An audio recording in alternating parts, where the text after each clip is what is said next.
Hey guys, tonight we're going somewhere a little grimy, a little yeasty, and a lot more exhausting than you think. We're time traveling to the soot-streaked, bread-scented alleys of Victorian England, where the baker's apron is less wholesome than it looks, and your average workday begins before even the rats want to be awake. And look, let's be honest, you probably won't survive this. You're used to buttoning up your food app and waiting for your warm croissant to arrive in a paper bag. But what happens if you had to make it from scratch, by hand, in a city where even the air tastes like coal dust? So before you get comfortable, take a moment to like the video and subscribe, but only if you genuinely enjoy what I do here.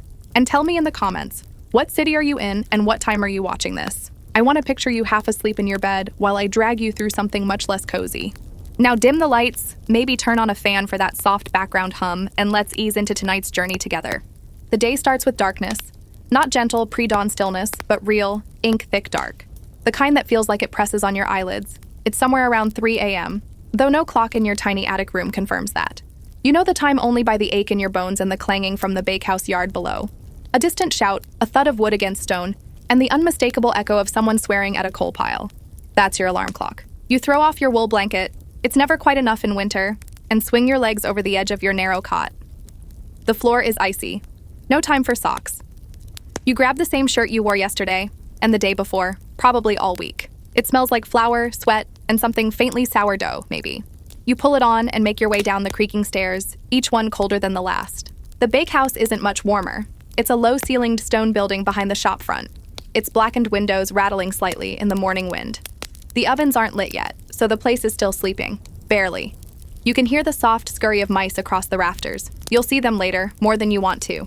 But right now, it's just you, a flint striker, and a pile of cold ashes that needs to become a roaring blaze before the sun even considers waking up. This is your job. Not baking? Not yet. No, your job is to make the bakery ready for someone else to actually do the baking. You shovel out last night's ashes, your fingers going numb through your threadbare gloves. You haul wood from the shed out back, where frost clings to the barrels and your breath curls like smoke. The wood's damp, because of course it is, and lighting it is a dance of desperation. Too much kindling and you'll smother the flame, too little, and it dies in seconds. You curse softly when the fire finally catches, not from anger, but ritual.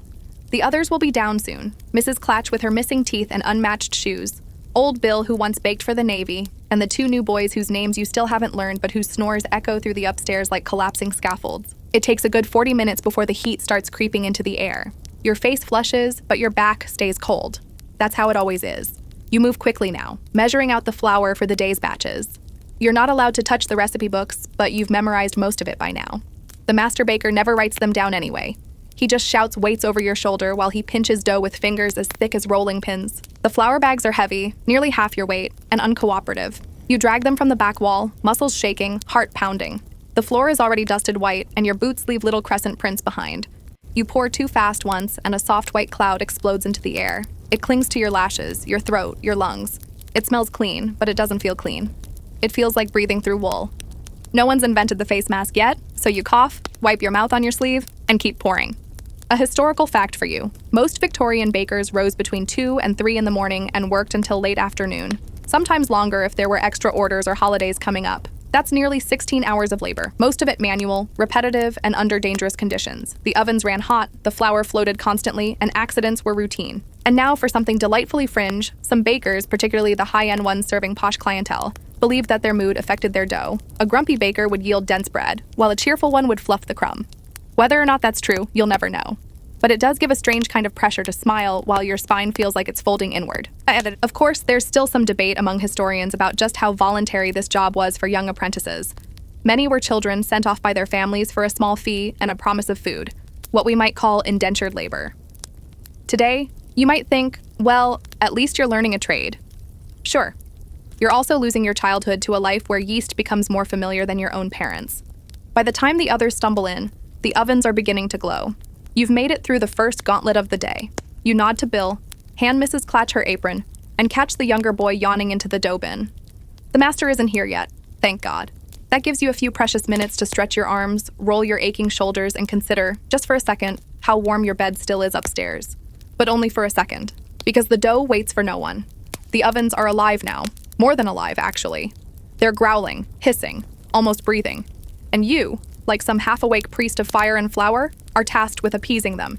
You don't exactly know what you're doing, not really. It's all gut instinct and panicked observation. You've seen the master adjust the coals, shove in trays, yank them out again with curses, and slam the doors like they insulted his mother. You've picked up the motions, even if the why behind them is still a mystery. This is where the bread lives or dies. And right now, it's your job to make sure nothing actually combusts. Victorian bake ovens aren't your quaint kitchen ovens with little timers and warm lights. No. These beasts are made of blackened brick, soot-caked and enormous, practically medieval. They sit in the back of the shop like fat iron mouths, open just wide enough to swallow whole trays of loaves, pies, and the occasional unlucky glove. Each one is fired manually, usually with coal or coke, though wood is sometimes used for the sweet stuff. You've got a long-handled peel to load and unload the trays, but the heat still lashes your arms every time you open that iron door. Your eyelashes curl a little at the tips from the constant blasts of heat, and the hair on your forearms, gone. Sacrificed long ago. To get the right bake, the ovens have to be tempered, a delicate balancing act of fire and patience. You rake out the glowing coals and judge the readiness by feel, sometimes by tossing in a handful of flour and seeing how quickly it smokes too fast and it's too hot. Too slow and the crust won't set right. There's no thermometer, no dial to turn, just intuition and years of collective, sweaty experience passed down like a family curse. Once the fire is right, the rhythm begins. Bread dough that was mixed and kneaded in the pre-dawn gloom is now taking shape. Round, oblong, coiled, or braided. You don't get to form them yet. That's left to the more senior hands. You're still on tray duty, and that's no small thing. Each iron baking tray weighs nearly 20 pounds, and you have to carry 3 at a time across the hot stone floor, dodging spills, slipping occasionally on what might be water or maybe melted tallow. Hard to say. Then comes the scoring. The master uses a razor-sharp blade to slash the tops of the loaves with quick, practiced motions. Not decorative, functional. It keeps the crust from cracking uncontrollably during the bake. If he's in a bad mood, he'll make the slashes extra deep just to let off steam. You're still too nervous to watch him closely, afraid he'll turn and ask, "You think you can do this better?" The answer is always no. Soon the first trays go into the oven. The heat roars loud as a forge, and your shirt sticks to your back. You grip the peel tight, balancing loaves like you're serving platters at a royal banquet, only you're sweating so much you can barely see. As you slide them into place, you mutter under your breath, a little chant you don't even notice anymore. Don't drop it, don't burn it, don't burn me. It's almost spiritual, in a desperate sort of way. Historical fact time. Victorian bakers often had to manage multiple ovens simultaneously, each burning at a slightly different temperature. These weren't uniform machines, they were moody, living things. The heat was often uneven, which meant bakers had to rotate trays, shift loaves around, and adapt constantly to avoid burnt bottoms and raw centers. It was an art form, but more of the dangerous, sleep-deprived, burn-your-eyebrows-off variety. Now for a weird one, some bakers believed that talking to the bread helped it rise better. Not metaphorically, literally whispering or humming to the dough, they said it responded to kindness. While this sounds ridiculous now, you start to understand it. After hours in the heat, surrounded by the crackle of coals and the hiss of boiling glaze, talking to dough might be the only sane conversation you get all day. The debate here, and it's a fun one, is about the actual layout of these Victorian ovens. Some scholars argue that many early bakeries in poorer neighborhoods reused old medieval-style side-vented hearths that leaked heat and choked the room with smoke. Others claim that by the mid-1800s, most urban bakeries had more efficient, top-flue brick ovens with better airflow and chimney systems. The truth? Probably both. Depends where you were, how broke you were, and whether your landlord thought ventilation was an optional luxury. Spoiler, they usually didn't. Right now, the chimney in this place is working just enough to keep the worst of the smoke from choking you, but not enough to spare your eyes. They water constantly, and when you blink, soot collects in the corners like coal-tinted tears. You wipe them away with a flour-covered sleeve, leaving smears that make you look like a Victorian street ghost. At least you're not the only one. Bill has a permanent smudge on his chin that no one's sure is ever coming off. The oven work is brutal, but it's not thankless. This is the moment when the bakehouse starts to smell different. The raw tang of yeast gives way to something deeper. Golden crust, caramelizing sugars, warmth that smells like safety, even if the reality is anything but. You glance at the timer. You don't have one, of course, but you know when it's time. You always do. The crust is singing now, a gentle crackle that means it's close. You open the oven with a grunt, lean in with the peel, and draw out a tray of loaves so perfect they almost glow. Your arms tremble. Your face is red. You might pass out, but for just a second you feel like you've won. Only 20 more trays to go. You can taste it in the back of your throat before you even realize what it is, that chalky, dry coating that settles like dust in your lungs and won't wash out, no matter how much weak tea you choke down. It's flour. Not just a little, not a sprinkle. No, you're breathing in pounds of it over the course of a day. By mid-morning, it forms a visible haze in the air, like fog, but dry and clinging. It gets into your hair, your teeth, even behind your ears. The others joke about sneezing out biscuits, but you've already learned that joke turns bitter when the coughing starts and won't stop. You hadn't expected this part. When you imagined baking, you thought of warm loaves, golden buns, the soft sigh of yeast rising in a bowl. Not this constant, invisible danger that fills the air. The sacks of flour are heavy, yes, but it's the pouring, the shifting, the endless measuring that creates the storm. Fine as talcum powder, it drifts upward with every motion, hangs in the air like a threat, and settles into your lungs with every breath. They call it baker's asthma. Though no one really names it in the shop, it's just something everyone has. Bill's got a cough that rattles like a coal cart and worsens when the weather changes. Mrs. Clatch once coughed so hard she nearly fainted into the proving drawer. You've only just started working here, and your chest already feels tight by midday. A quiet wheeze, subtle at first. You press your lips together to hide it. You don't want the others to notice? You definitely don't want the master to notice. The oven heat doesn't help either. It stirs the flour into swirling eddies, tiny cyclones that dance across the bakehouse floor. You watch them with tired eyes as they spin lazily, knowing full well that they're made of the very thing slowly carving out your insides. There's no ventilation system here, just a cracked window propped open with a flour scoop and a hope. On windless days, the air stands still, and the particles just hang there, waiting for lungs. Historically, this wasn't a rare issue. It was an epidemic. Thousands of bakers in the 19th century suffered long-term respiratory issues from inhaling flour dust daily. Before the discovery of occupational lung diseases, these symptoms were brushed off as just part of the trade. There were no respirators, no dust masks, and certainly no unions pushing for safer conditions. You were expected to work through the cough, just like you worked through burns, blisters, and infections. The fringe fact here? Some bakers believed that wearing a damp cloth tied over the mouth could help filter the air. A makeshift mask. Victorian-style problem was, once the cloth dried or got clogged with flour, it became a choking hazard of its own. Still, you catch Mrs. Clatch occasionally tying a tea towel over her face when no one's looking. It makes her look like a bandit raiding a sugar cart. There's a scholarly debate tucked in here too, one that mostly bubbles up in dusty academic papers. How widespread were these respiratory problems among bakers versus other flour-heavy trades? Millers and dock workers also inhaled huge quantities of flour dust, but some argue that bakers had it worse because of the combination of flour and extreme heat. The theory is that the heat exacerbated lung irritation, especially in small enclosed shops like yours. No one agrees on the numbers though, because so few of the dead were ever properly diagnosed. You just coughed until you didn't anymore. By late morning, your throat is raw. Not sore, raw, like you've been swallowing sand. You duck out the back door for a minute, pretending you're fetching kindling, and suck in a lungful of the city's blessedly damp air. It smells like horse, river, coal smoke, and the occasional cabbage stew, but it doesn't scratch going down. You cough once, loudly, and spit into the street. There's a gray tint to it that you pretend not to notice. Inside, the others are still working. Doughs are rising, trays are being turned, and the tea cart has come and gone, leaving behind 2 chipped mugs and 1 biscuit that no one trusts enough to eat. You get back to it, taking over kneading duty now that the early oven prep is done. Your arms ache already, but kneading is non-negotiable. The dough won't rise without it. You slam your palms into it, fold it over, rotate it, slam again. Over and over. It's almost rhythmic, hypnotic until you sneeze. The explosion of flour into the air around you is biblical. You double over, sneezing again and then again, eyes watering, lungs burning. The others pause. Bill chuckles. "First week's the worst," he says, going back to his work. You nod like that helps. Mrs. Clatch hands you a damp rag without looking. "You'll get used to it," she murmurs. "Will you, though?" You press the cloth to your face and keep working. The dough is soft and sticky, clinging to your hands no matter how much flour you dust it with. That's another thing they never mention. Flour doesn't stay where you want it. It wanders. It's on the walls, in your boots, under your fingernails, it gets in your hairline and between your teeth. By the end of the day, you'll have blown it out of your nose and scrubbed it from your armpits. You'll find it in your sheets at night. The air itself feels thicker with it. One of the younger apprentices, the one with freckles and a tendency to whistle, leans over at one point and says, "I heard flour dust can explode." Like boom. You blink at him. He nods seriously. If there's too much in the air and someone lights a match. You stare at the oven, at the constant open flames, at the thick haze floating like a ghost through the rafters. He shrugs. Hasn't happened here. Yet. You make a note to avoid any unnecessary sparks. As the afternoon creeps closer, you realize the sun is finally doing its part, streaming through the high bakehouse windows and catching the flour in golden shafts. It's beautiful, in a quiet, dangerous way, like standing in a field of dandelion seeds lit by firelight. You stare at it for a long moment, then go back to kneading, because beauty doesn't count for much here. Only bread does. Your fingers are already going numb again, but this time it's not from cold. It's from the strain. You've been kneading for what feels like hours, because it has been. And the dough keeps coming, bucket after bucket, like a punishment without an end. You're not baking yet, not really. You're still on the bottom rung of the floury ladder. The apprentice, the lowest of the low.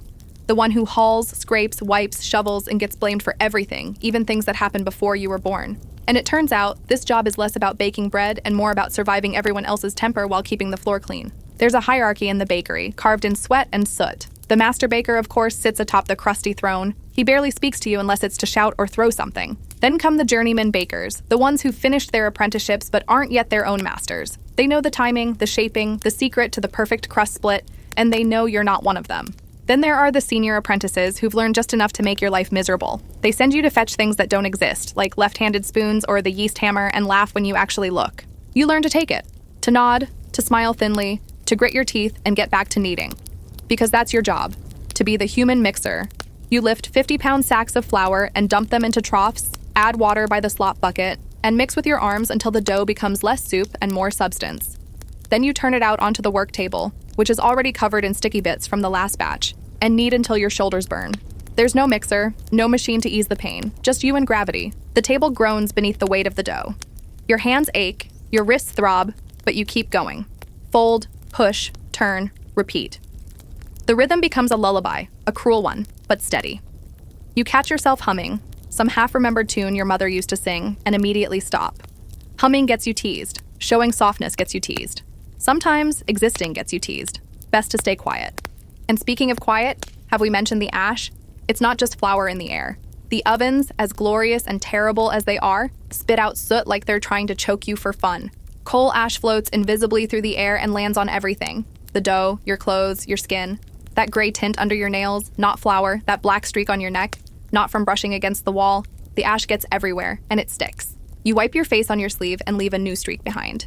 You're part of the bakery now, just another fixture in shades of gray and brown. Let's hit a historical note here. Apprenticeships in Victorian England were essentially contracts for indentured labor. Most apprentices started between the ages of 10 and 14, often handed over by poor families in exchange for food, lodging, and the hope of future employment.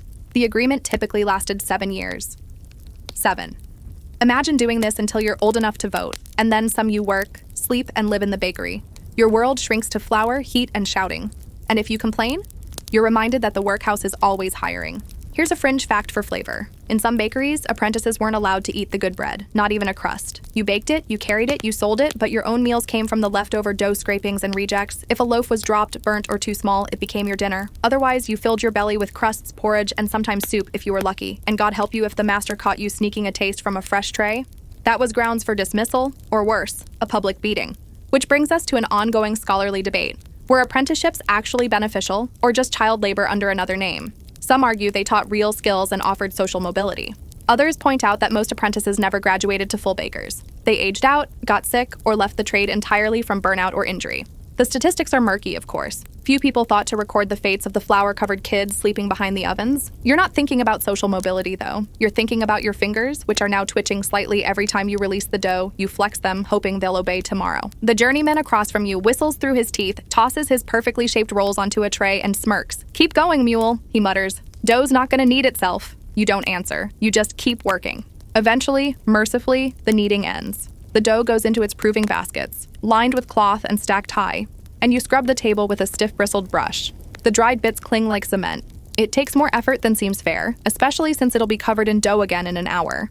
You throw the brush into a bucket and turn to your next task, sweeping. Not the kind of sweeping you're thinking of. This is a sweep that includes old flour, charcoal dust, ash, fallen crumbs, bits of string, the occasional dead beetle, and once, horrifyingly, a rat's tail.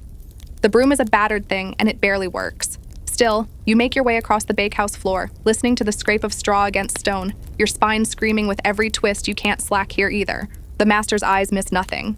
You get a minute to sit after that. Just a minute. You collapse on a stool near the door, hands dangling between your knees, lungs heaving in the damp air.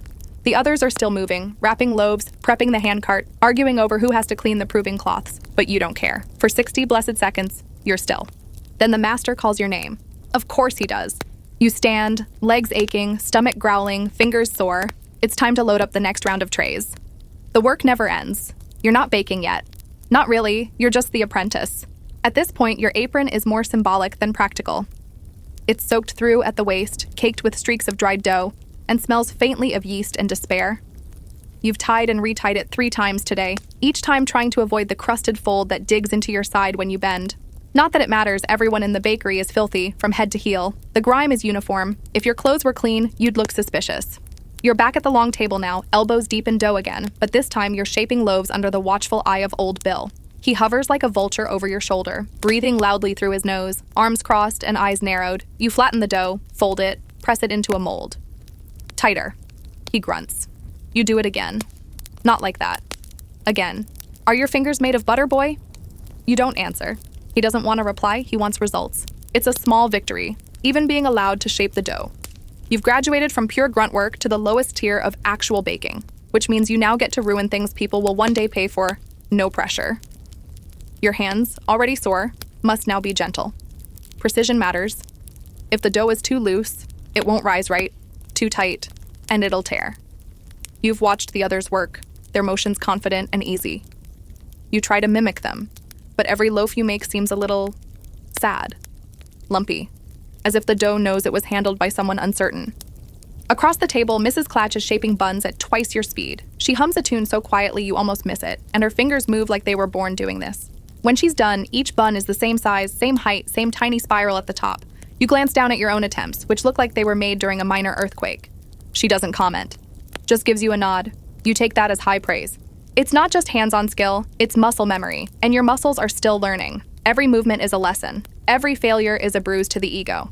You manage to shape 3 decent loaves before one tears and deflates. Bill makes a noise like he's swallowing a cough and shakes his head. Feed that one to the cat, he mutters. She'll be less disappointed. And just like that, you've earned a break. Not because you deserve one, but because it's time for one of the daily disasters that pass as normal here.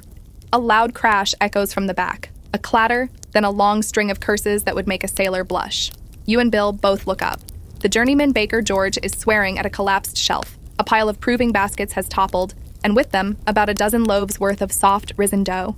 Splat. Right into the coal-dusty corner by the water bucket. Perfect, someone says dryly. Coal-crusted crumpets, anyone? The room breaks into nervous laughter. Even Bill cracks a grin. The master blessedly is upstairs sleeping off last night's gin. If he saw that mess, someone would be eating ash for supper. Let's get historical here. Bakers in the Victorian era worked long hours, often under immense pressure to maintain quality, speed, and consistency. One mistake could mean dozens of loaves ruined. That meant wasted flour, wasted fuel, and lost sales. For a small bakery, a botched batch could be the difference between paying the rent or not. And for apprentices, it meant punishment, sometimes physical. Bakers weren't exactly known for their patience. Now for a weirder fringe fact, Victorian bakers, especially in larger cities like London and Manchester, were notorious for their foul language. It wasn't just casual swearing, it was practically an art form. Some claimed it helped kneaders keep a rhythm, like chanting on a rowing team. Others said it was the only outlet they had for the daily torment. Whatever the reason, you quickly learn that the bakery has its own dialect, full of flour-themed insults and oven-related threats. Here's where scholars still argue. Was the daily cruelty of the bakehouse essential for training, or was it just a reflection of the wider culture of normalized abuse? Some historians argue that the rough treatment was part of the apprenticeship process. It hardened boys, built discipline, and weeded out the weak. Others suggest that the system was just a powder keg of overworked, underfed laborers trapped in hot rooms with open flames and sharp tools, which, let's be real, is a recipe for hostility. Back at your table, the ruined dough has been scooped into a sack. It'll be fed to pigs, probably. Maybe rats. You watch as George mutters to himself, his pride more wounded than anything else. No one's going to forget his little loaf avalanche anytime soon. You go back to shaping, now working with a new mix of rye dough. It's stiffer than the last batch, darker, more stubborn. You press your palms into it and try not to wince. Your blisters have blisters. The kneading cloth has gone from white to brown over the past hour, and the air smells sharply of fermenting grain. It's not unpleasant, kind of like sour beer, kind of like your armpits. And then comes the curses. Not from you this time, but from one of the young boys, Tommy maybe, who's managed to drop a tray of crusted rolls straight into the cinders beside the oven.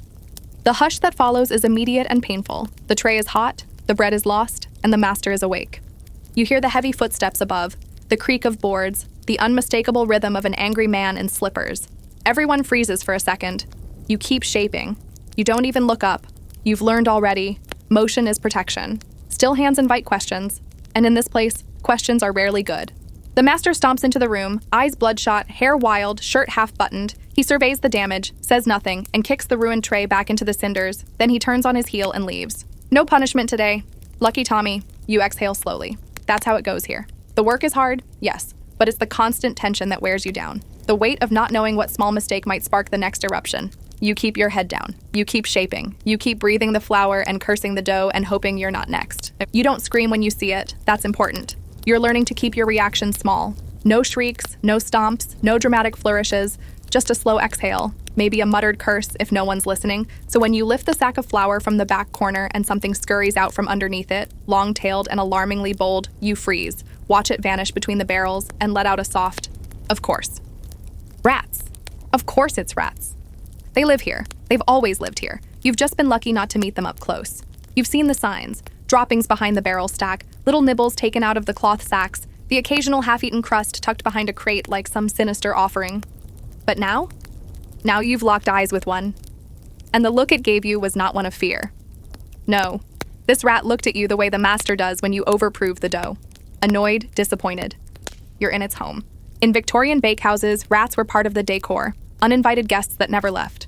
Sanitation was not yet a science. The floor might get swept once a day and the waste bins emptied out back, but between the warmth, the food scraps, and the flour that gets into every crevice, this place is rodent paradise. You swear the rats are bolder at night. Maybe they know no one's around to stop them, or maybe they know no one has the energy to try. You check the sack again.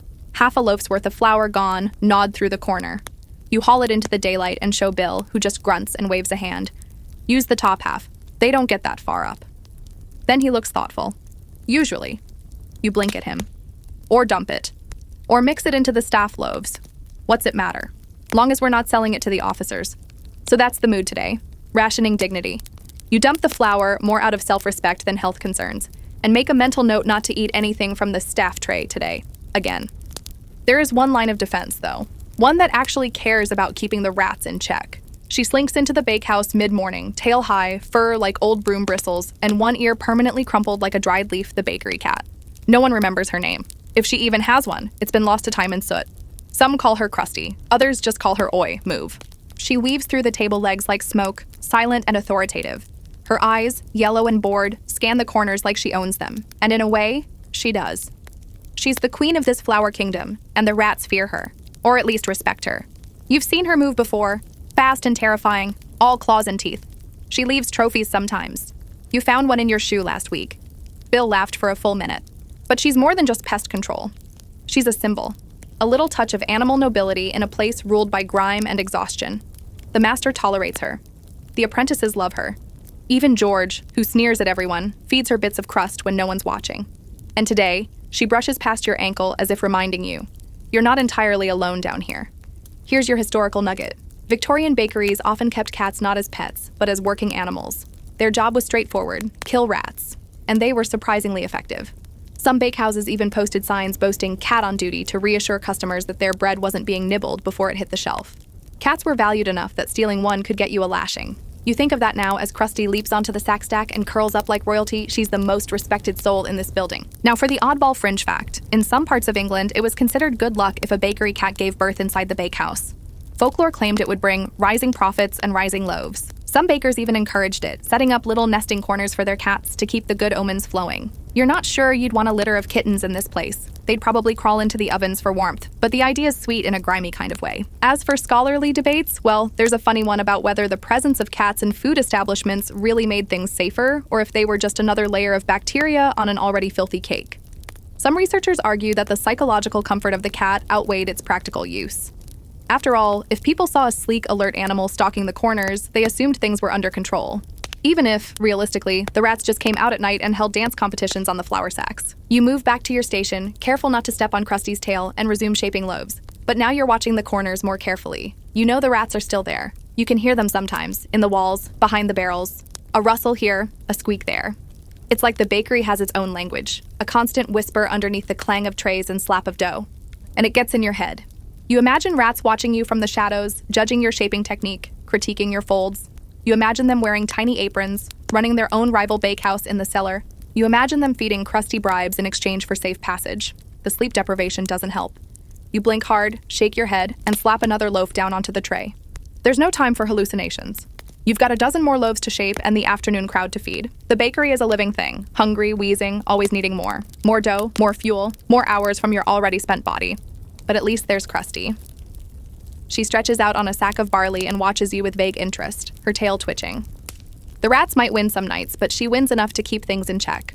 And maybe that's the real balance of the bakehouse. Not cleanliness, not order, but negotiated chaos. A flour-dusted detente between rodents and humans, broken only when someone leaves the back door open.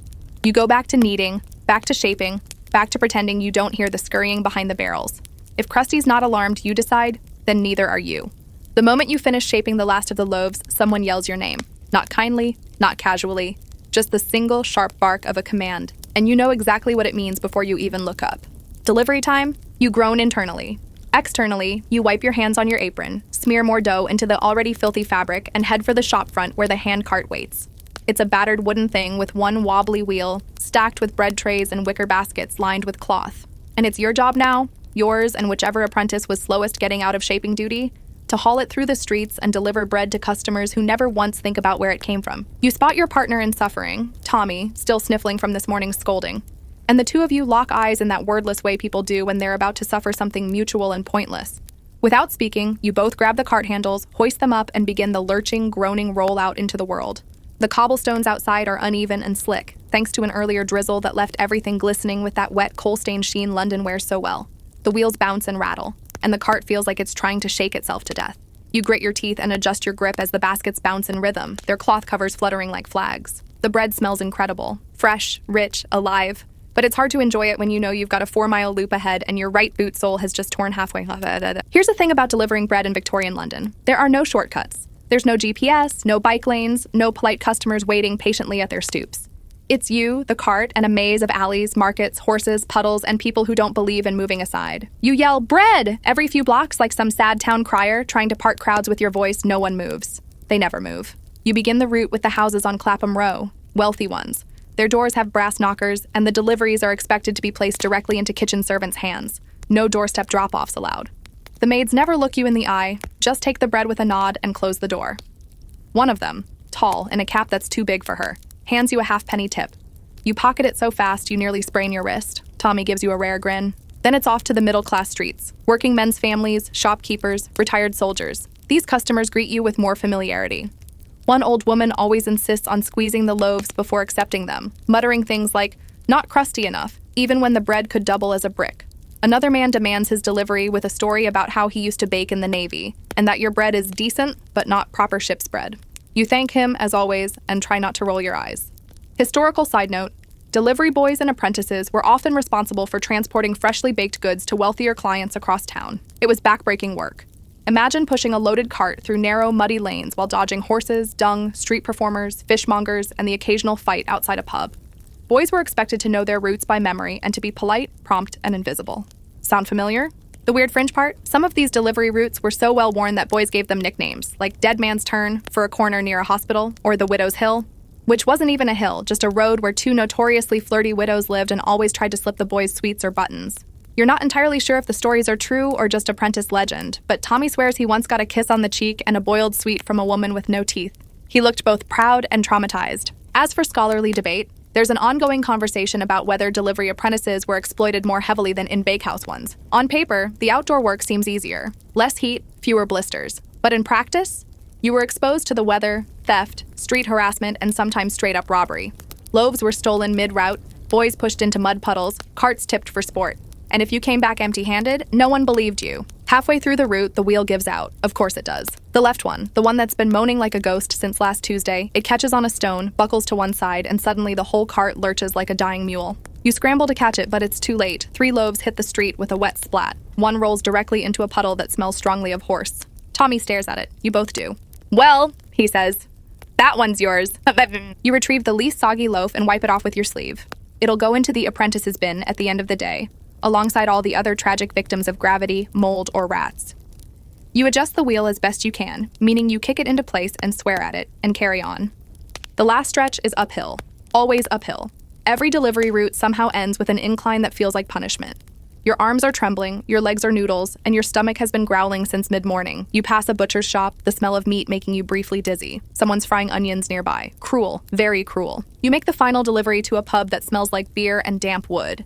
The innkeeper's wife gives you a wink, then slaps a bread order into your hand for tomorrow. 3 extra loaves. Business must be good. You nod, tuck the note into your apron, and turn the cart back toward the bakery. The journey back is always quieter. Fewer people out now, fewer loaves in the cart too. The wobble feels less aggressive. You and Tommy don't talk much. There's nothing left to say. You're both tired, sweating through your shirts, and clinging to the fantasy of one quiet moment before the next round of dough starts rising. Back at the shop, you pull the cart in, unload the empty baskets, and set the ruined loaves aside for whatever mystery stew they're making this week. The master doesn't thank you. No one even really acknowledges the trip. It's just part of the job. You wash your hands in a bucket of gray water that might have once been clean, then drop onto the steps out back and let your head rest against the soot-stained wall. Delivery complete. For now. You survived it. Barely. The stink hits you before the story does. It rises from a tray in the back corner, a sickly sour smell that slices through the usual layers of sweat, yeast, and coal dust. You're halfway through wiping down the proving baskets when you stop, nose wrinkling. Something's wrong. Not someone burned the buns wrong, but deeper, older, somehow, alive. You wander toward the source like you're approaching a sick animal. Slow steps, hesitant breath, one eye on the exit, and there it is, a tray of dough that didn't make it to the oven. It's been sitting for days, buried beneath a sack of barley, forgotten and slowly fermenting into something else, a bubbly grayish lump, crusted at the edges, oozing like it's trying to escape. You gag a little. Even the bakery cat won't go near it. Bill appears at your side, scratching his ear with a soot-smudged finger. "Ah," he says, as if greeting an old friend. "The ghost loaf. Apparently it's not the first time this has happened. He tells you to chuck it. Or use it to patch the wall, I don't care. You don't touch it directly.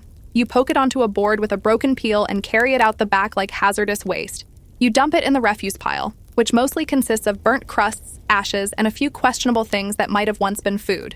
Then you splash your hands with vinegar and say a small prayer to the bread gods. Bread, it turns out, can go very bad. That's something they don't warn you about.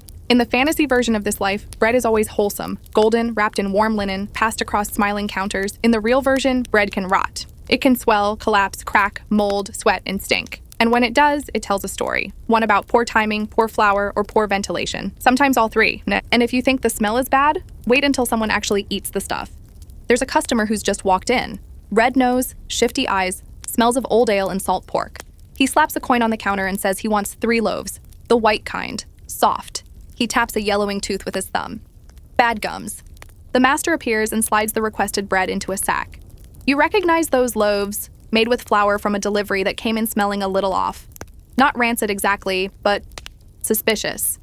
You'd have eaten them if you were starving. And often, you are. But you still notice the odd tang in the dough, the way it collapsed during proofing like it had given up on itself. The customer doesn't notice. He pays, leaves, and disappears into the fog. That bread will probably make him sick. Maybe just a stomachache, maybe worse. Here's the historical reality. Flour spoilage was a serious problem in Victorian times. Poor storage, damp basements, and tainted shipments meant that mold and insects were common guests in the sacks.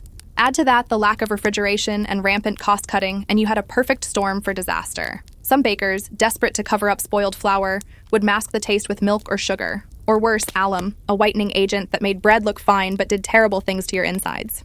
Which leads us to the fringe fact. Victorian bakers sometimes added chalk or powdered bones to cheap bread to improve texture or color. No, really, these were cheap fillers meant to mimic high-quality flour. The result? Loaves that were white, fluffy, and mildly toxic. People ate them anyway, because they were cheap and because they were hungry. There's a raging debate among food historians about how widespread these practices really were. Some claim the poison bread narrative was exaggerated by early food safety campaigners looking for leverage. Others point to court cases, lab tests, and first-hand accounts that suggest adulterated bread was disturbingly common, especially in poor districts.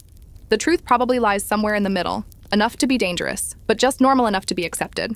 You think about that as you clean the proving cloths later that afternoon. They smell of dough, salt, and occasionally mildew. You hang them on the line out back where they'll dry stiff as boards. Krusty the cat tries to climb the line, fails, and slinks off as if she meant to fall. Back inside, the master is arguing with a flour merchant who's delivered a batch that smells like damp hay. You pause, ears perked. The master's not rejecting it, just haggling for a discount. The merchant shrugs. It's not the worst I've seen. That's not comforting. Still, the sacks stay, and so does the smell. You spend the next hour watching that flour go straight into the mix. It clumps differently, sticks more. Your hands itch from it. Bill notices too. That's gonna bake sour, he mutters. Mark my words. But he doesn't stop the batch. No one does. There's a schedule to keep, and bread doesn't wait for perfection. When the loaves come out of the oven, they look fine. Slightly flatter than usual. A bit darker around the edges. But they'll be sold just the same. Maybe the customers won't notice. Maybe they'll just toast it and blame their stomach aches on something else. Or maybe they'll start going to the other bakery down the street, the one rumored to use only imported flour from Kent. You've never seen it. It's probably a myth. But even myths taste better than chalk-dusted reality. By early evening, the air in the bakery has thickened. Heat, ash, and the unmistakable undercurrent of rot. It's not always like this. Some days are fresh, clean, efficient, but today's a reminder that bread, for all its comfort and symbolism, is still food, still fragile, still prone to spoilage and decay. You finish your shift by scrubbing the stone floor with a brush so stiff it may as well be a rake. You scrub past crumbs, smears, spills, trying not to breathe too deeply, trying not to gag when your brush hits something soft and unidentifiable near the coal bin. At the end of it all, you sit on the steps out back, shoulders slumped, fingers sore, stomach growling. The sky is dimming, the clouds are low. Krusty appears beside you, curls into a ball, and purrs, loudly, like she's trying to drown out the day. You wish he'd succeed. You start to notice the difference in the bread before you notice the difference in the people. A subtle shift in color, a change in texture, crust that breaks too easily, interiors that feel too dense or damp. At first, you think it's just a bad flour batch again, or maybe a cold spell slowing the rise. But then you see it. A customer in the shop tapping their loaf on the counter, frowning, eyes narrowed like they've been cheated. Another sniffs their bread and mutters something under their breath. You can't hear the words, but you recognize the tone. Suspicion. It's not about the bread exactly. It's about what the bread says. Because in this world, bread isn't just food. It's status. It's identity. It's a caste system in a crusty wrapper.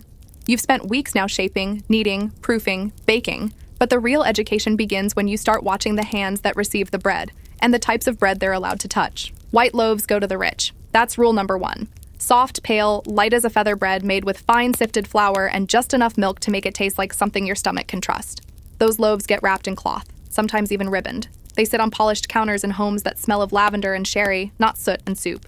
Then there's the brown bread. Coarser, denser, full of the bran that gets sifted out of the good stuff. It goes to the clerks, the shopkeepers, the seamstresses, people who have clean collars but empty cupboards. They pay in exact coins and sometimes argue over the price of the heel. And then there's the worst stuff. The seconds, the rejects, the dark heavy bricks sold in bulk to the workhouses and factories. Bread made with scrap flour, often mixed with other things. Chalk, sawdust, alum, powdered bones. You know, because you help make it. It gets tossed together in massive batches, barely kneaded, barely risen. The ovens bake it until it's technically edible. It's bread in name only. Here's a fact that's as real as the burns on your hands. In Victorian England, bread was a visible indicator of class. The lighter and whiter your bread, the higher your status. Refined flour was more expensive and took more processing. The poor ate the dark, chewy stuff, and sometimes even that was out of reach. Bread riots weren't just about hunger, they were about dignity, because nothing says, you don't matter, like being handed a brick of filler-laced dough and told to be grateful. You've even seen the deliveries handled differently. For wealthier customers, you take the bread to the door, present it with a clean cloth, sometimes even with a bow. For the rest, you drop the loaves into baskets or barrels, stacked like kindling. And for the factory orders, you don't even make eye contact, just dump the loaves on a cart and move on. They don't care what it looks like, they just need it to last the week. Tommy tells you he once saw a man try to boil a loaf to make it soft enough for his children to chew. Made a sort of glue, he says, grinning, fed him with a spoon. You want to laugh, but it sticks in your throat. Let's go fringe for a moment.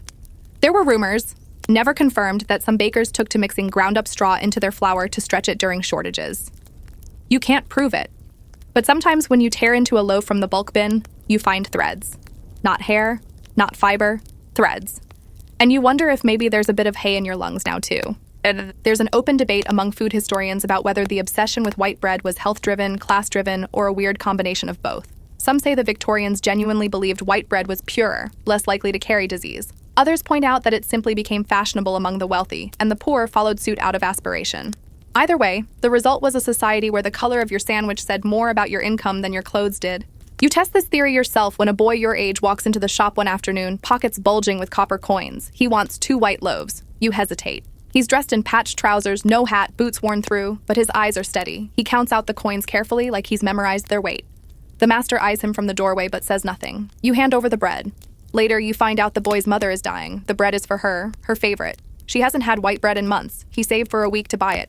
You remember that when the master scolds you for letting street kids get soft loaves. You don't argue, but you think about it every time you see someone turned away for having the wrong kind of coin. Then, of course, there are the scams. Fake coins, forged bakery tokens, IOUs written on torn napkins. The desperate will always find a way. Sometimes you feel pity. Other times, resentment. And sometimes you're just jealous. At least they get to leave. You watch an old man pick up a workhouse order one day. 10 loaves, all the same size, all hard as iron. He lifts the tray slowly, arms trembling, and you catch sight of his wrists, thin, bruised. Someone else's fingerprints on his skin. He nods at you and shuffles out the door. You feel something then, something bitter. Not pity, not quite. More like shame. That night, back in your cot, you dream of bread. Not golden loaves, not steaming buns. No, Dark, dense blocks stacked into walls. You're trying to break through them, digging with your fingers, but they crumble into dust and reform. The bricks are stamped with words. Poor, cheap, unfit. You wake with your mouth dry and your hands clenched.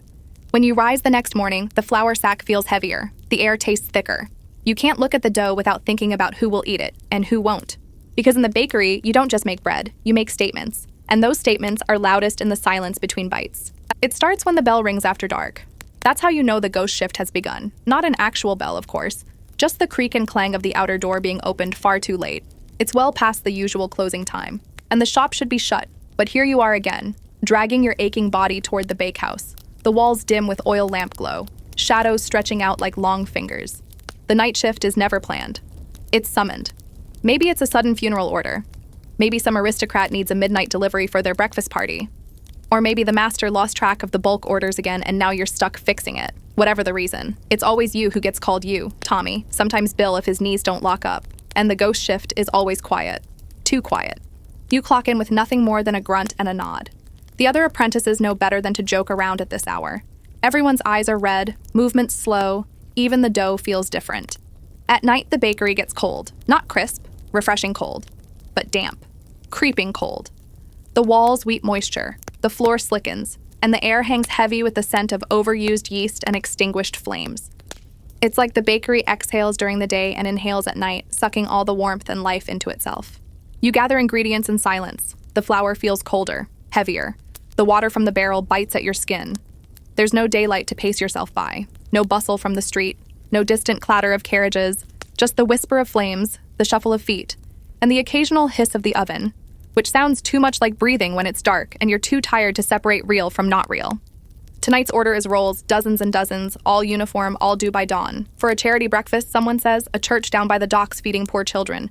You try to feel something about that, gratitude maybe, or nobility. But all you feel is the dull, gnawing awareness that your arms are about to cramp from shaping the same exact thing over and over again. As you work, the silence starts to get to you. The flour seems to settle differently at night, drifting in strange little clouds, catching in the lamplight like fog. You try not to breathe it in. The shadows move more than they should. You chalk it up to exhaustion, but in the back of your mind, you remember stories Bill's mutterings about bakers who died in their sleep mid-shift, hands still covered in dough, about ovens that light themselves, about apprentice boys who disappeared during ghost shift and whose voices you can still hear if you leave the proving drawer cracked. You tell yourself that's nonsense, but you still glance over your shoulder now and then. Here's a historical fact to chew on while you try not to hallucinate. Victorian bakeries often ran double or even triple shifts during busy seasons.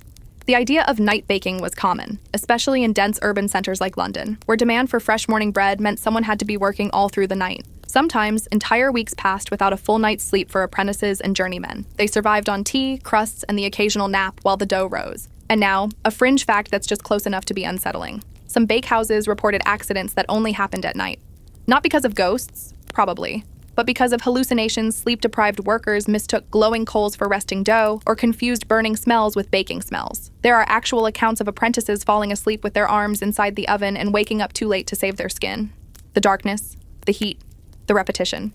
It messes with your senses.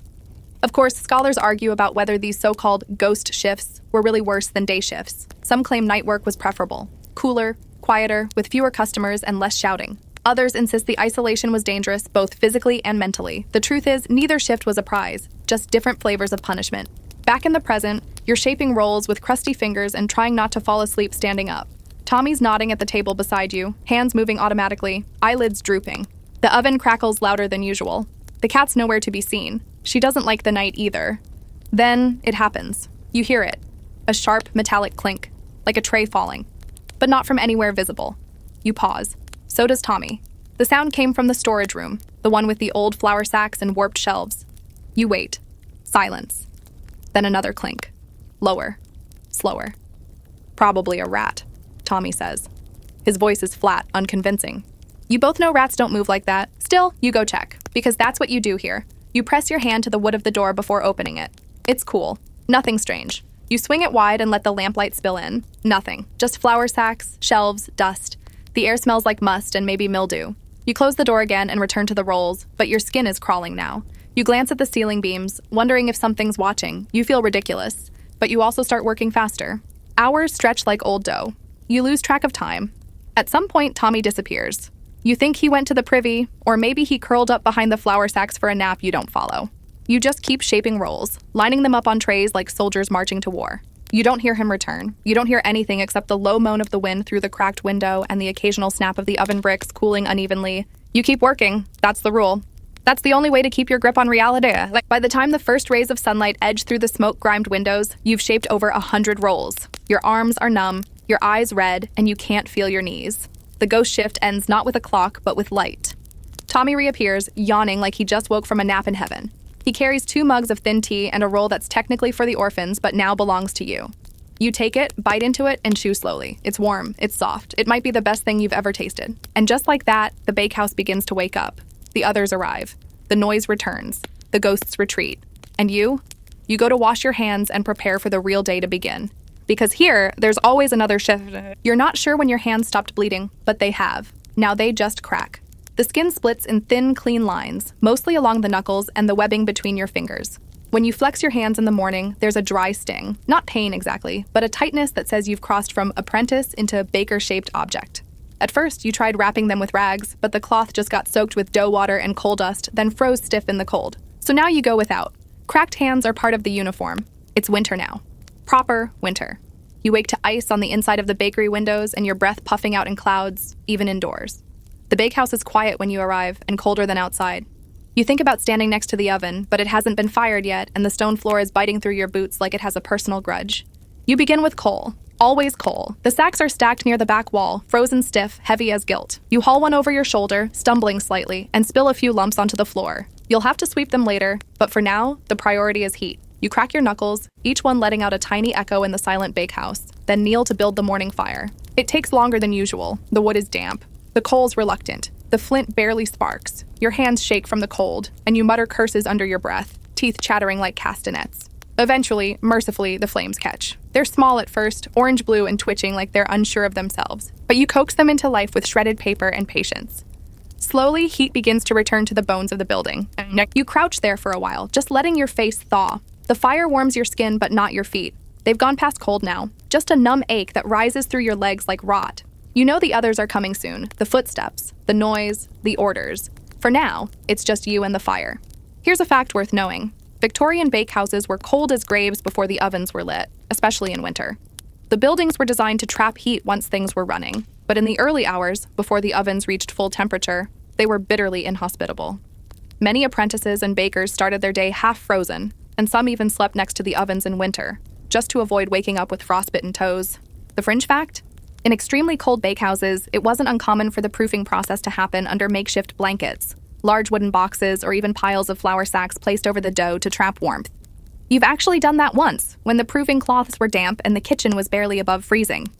The dough looked terrified when you uncovered it, like it knew it wasn't supposed to be alive. Now for a scholarly squabble. Some historians argue that early industrial ovens helped combat cold weather baking problems, offering more consistent heat and faster recovery times. Others point out that small traditional bakeries like yours didn't have access to those luxuries until much later. Which side is right? Depends on how fancy your bakery is. Yours? Not fancy.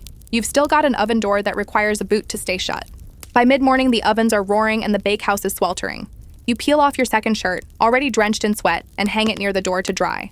The change from cold to heat is so fast your head spins. Your cheeks are flushed, your back is damp, and your hands, those poor cracked things, are now soaked with sweat and flour paste. You flex your fingers, try not to wince, and go back to kneading. You're on rye today. Again. It's a brutal dough. Dense, sticky, clings to your skin like it's trying to climb inside. You slam it against the table over and over, rhythmically, like someone trying to wake a demon.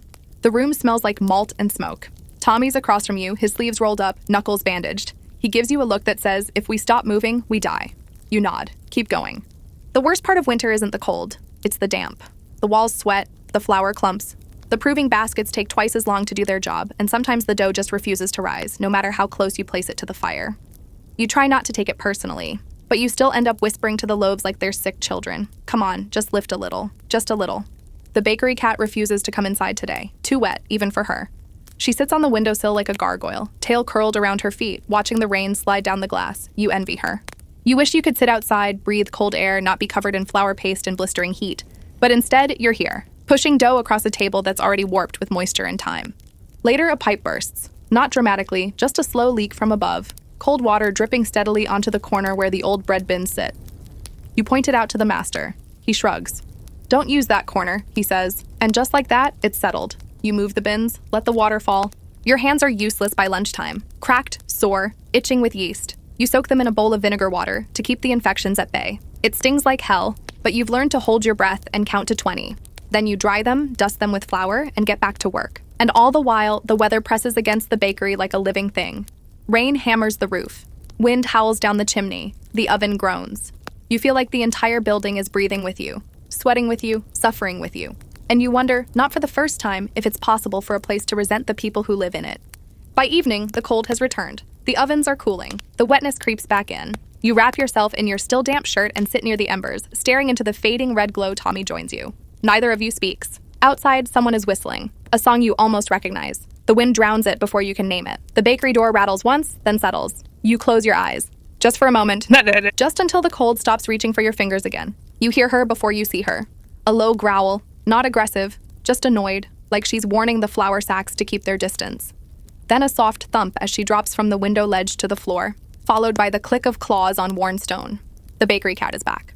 She strolls in like she owns the place, which, to be fair, she might. No one dares stop her.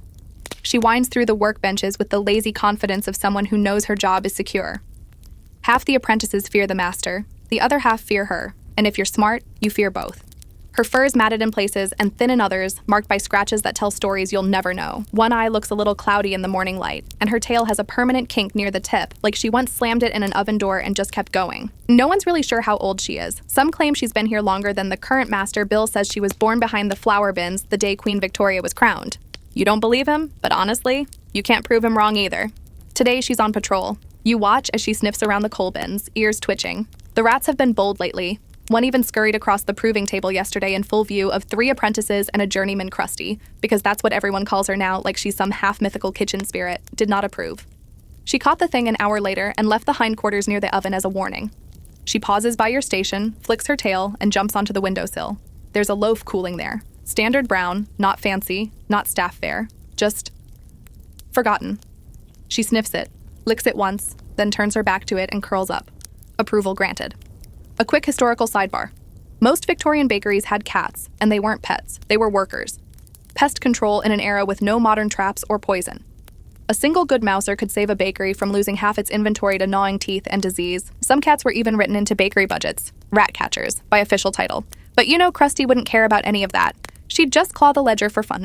Here's a weirder one for your fringe fact of the day. In parts of 19th century London, bakery cats were believed to bring luck if they chose to sleep near the ovens. It meant the bread would rise properly. If they avoided the ovens? Bad batch. You think about that now as Krusty lets out a deep, satisfied sigh and begins to snore right next to the still warm bricks. You can practically hear the master's voice in your head. She's worth 10 of you.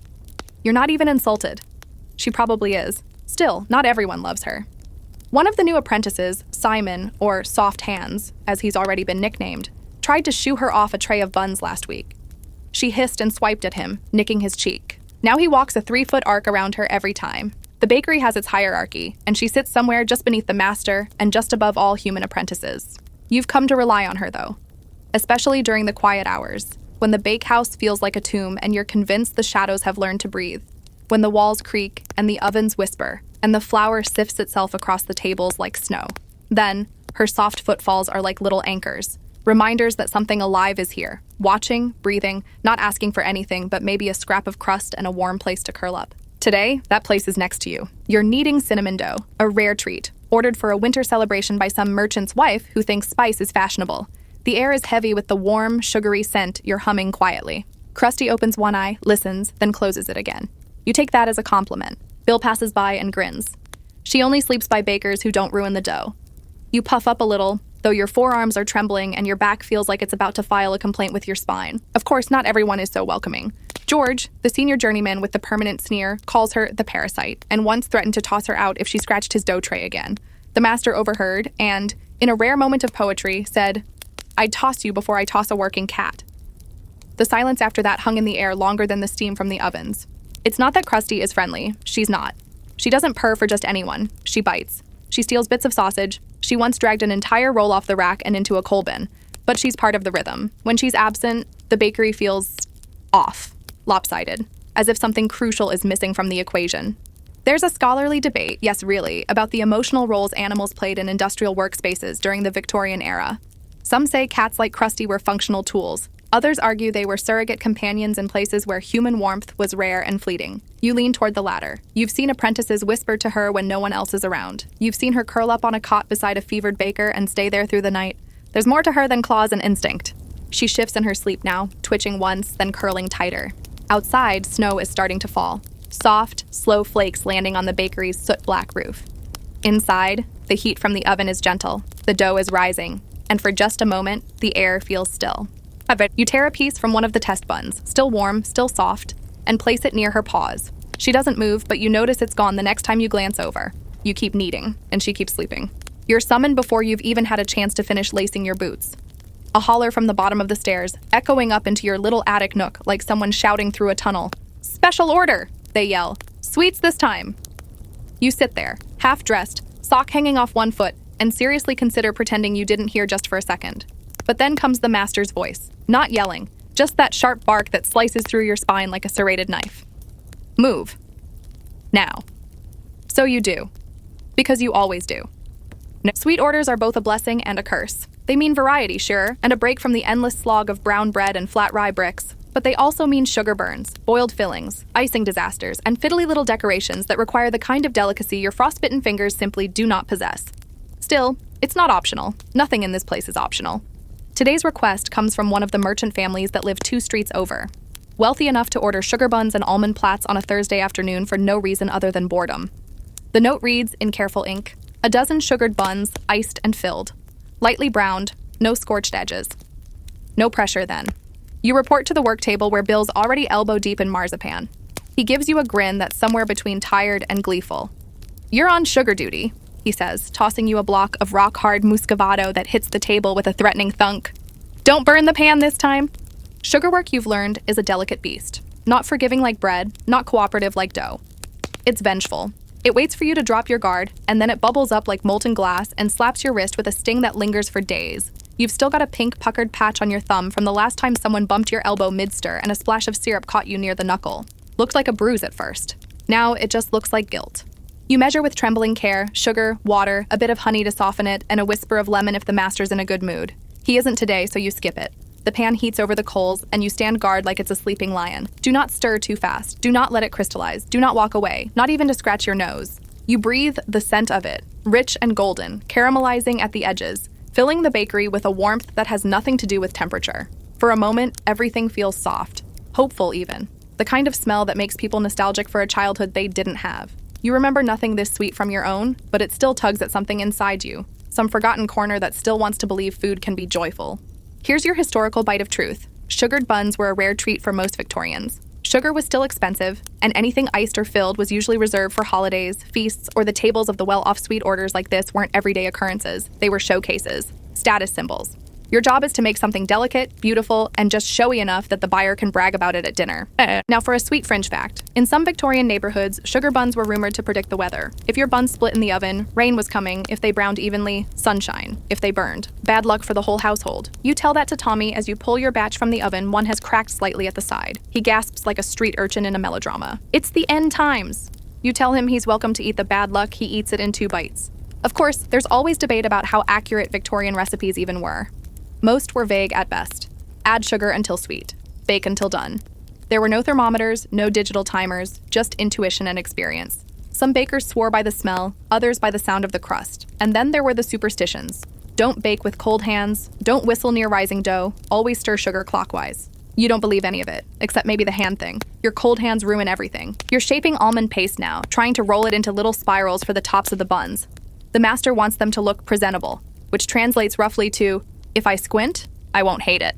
Your fingers cramp from the effort the marzipan sticks to everything but the buns. You curse under your breath, and Krusty, perched on the counter like a pastry inspector, lazily flicks her tail in disapproval. You finish with a light brush of egg wash and a sprinkle of sugar. The heat from the oven hits your face as you load them in, careful not to smudge the delicate spirals. 10 minutes later, they come out shining, golden, sweet-smelling, with a faint crackle as the sugar sets on top. You're surprised by how proud you feel, not enough to smile, but enough to stand a little straighter when the master comes by and grunts his vague approval. Then comes the delivery. You're sent out again, buns packed into a lined wicker box like jewels. You carry them through the frost-tipped streets, dodging carts and slush and shouting vendors. The merchant's house has a brass bell and a front step that gleams with polish.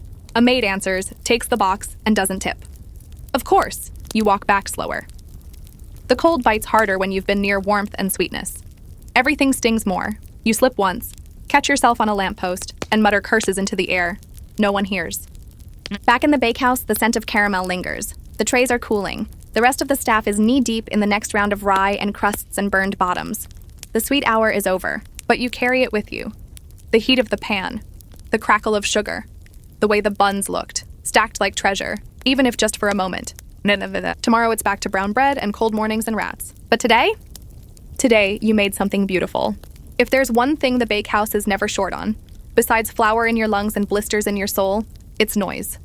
Not the clanging, hissing, everyday chaos of ovens and trays and curses. No, the other kind of noise. The human kind. Voices, laughter, sobs swallowed behind racks of cooling loaves, whispered gossip traded over tea mugs and crumbling biscuits. The bakery might be run by the master, but it's powered by the kids who prop it up with their overworked hands and underfed ambition. There are about 8 of you, give or take. You're not always sure. People come and go. Some vanish overnight, dragged away by family or fever or just plain fed up. Some appear like ghosts, wide-eyed boys in coats too big, girls with sleeves rolled up and eyes sharp as wire hooks, apprentices, helpers, delivery runners, flour shufflers. The line between job titles is thin and usually made of burnt crust. Tommy, of course, is still here. Scrappy, red-cheeked, and never fully clean. He talks in half sentences, swears like an old sailor, and can lift a flour sack bigger than he is without blinking. Then there's Elsie, maybe 15, maybe 16. Nobody knows for sure, least of all her, and she moves through the bakehouse like a blade through butter-sharp eyes, fast hands. She doesn't talk much, but when she does, people listen. She's the only one the master doesn't yell at, which tells you everything you need to know. And then there's you, the quiet one, the new one, or at least you were. Time moves strangely here, and months slip past like steam on the oven glass. You found your rhythm, your place in the pecking order, somewhere above the newest kid, a snot-nosed boy named Frankie, and just below everyone else. You work, you eat what's left over, you sleep when you're allowed, and you survive. Every now and then, though, something breaks the rhythm, like today. You're elbow deep in brown dough, again, when Elsie slides over, dusting her hands on her apron. Shift trade, she says without preamble. You're on the afternoon round now, I'm baking. You blink at her. Afternoon rounds mean delivering the late-day orders, smaller ones usually, to houses within walking distance. Not the worst job, but not one you expected. Why? Elsie shrugs. Old Bill's got a cough. Master's nervous about it spreading. Told me to keep out of his way. You don't question it. She's got seniority. And anyway, the thought of slipping away from the heat of the ovens for a while feels like a gift. Out on the street, the air is cold, but fresh. You shoulder the satchel of loaves and head out with Frankie trailing behind, tugging his cap down over his ears. He chatters nonstop. Something about seeing a dog that looked like a loaf, and how he swears he saw a man juggling pies in the market. You nod occasionally, tuning most of it out, your eyes scanning for puddles, loose stones, and the ever-present threat of street muck. Frankie's job is technically runner, but that just means he follows you and tries not to lose a shoe. He's 9, maybe 10, big ears, fast hands. You've caught him stealing sugar lumps twice, and both times you pretended not to see. As you make your stops, you start to notice how different each customer treats you depending on what you're delivering and who you're with. Some smile, some sneer. One woman hands you a penny for the bread and whispers, "Keep the rest for yourself, though there is no rest." You take the coin anyway. Frankie eats a crust when he thinks you're not looking. You don't stop him. Here's a fun historical bite. In Victorian bakeries, apprentices were often expected to do more than just labor. They acted as public faces of the business, delivering bread, collecting payments, and keeping customers happy.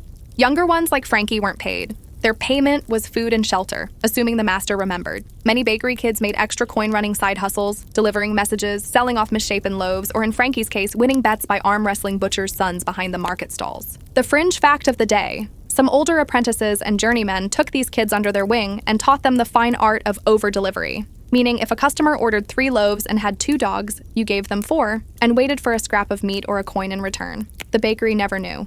Or if it did, it looked the other way. Everyone had their own little survival schemes. Of course, there's ongoing scholarly debate about whether Victorian apprenticeships were exploitative hellscapes or genuine opportunities.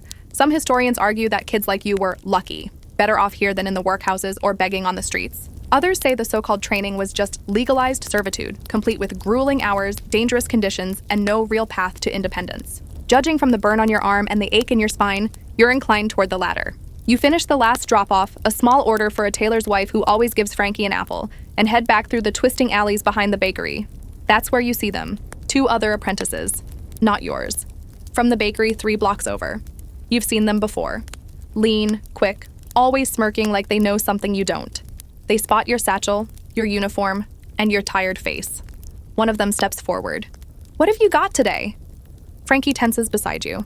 "Nothing," you say. "Empty." They don't believe you. They move in closer, looking like they might start rifling through your satchel. But before anything happens, Frankie does something completely unexpected. He drops the apple. It hits the ground with a dull thud. The boys blink. Frankie kicks it toward them like bait.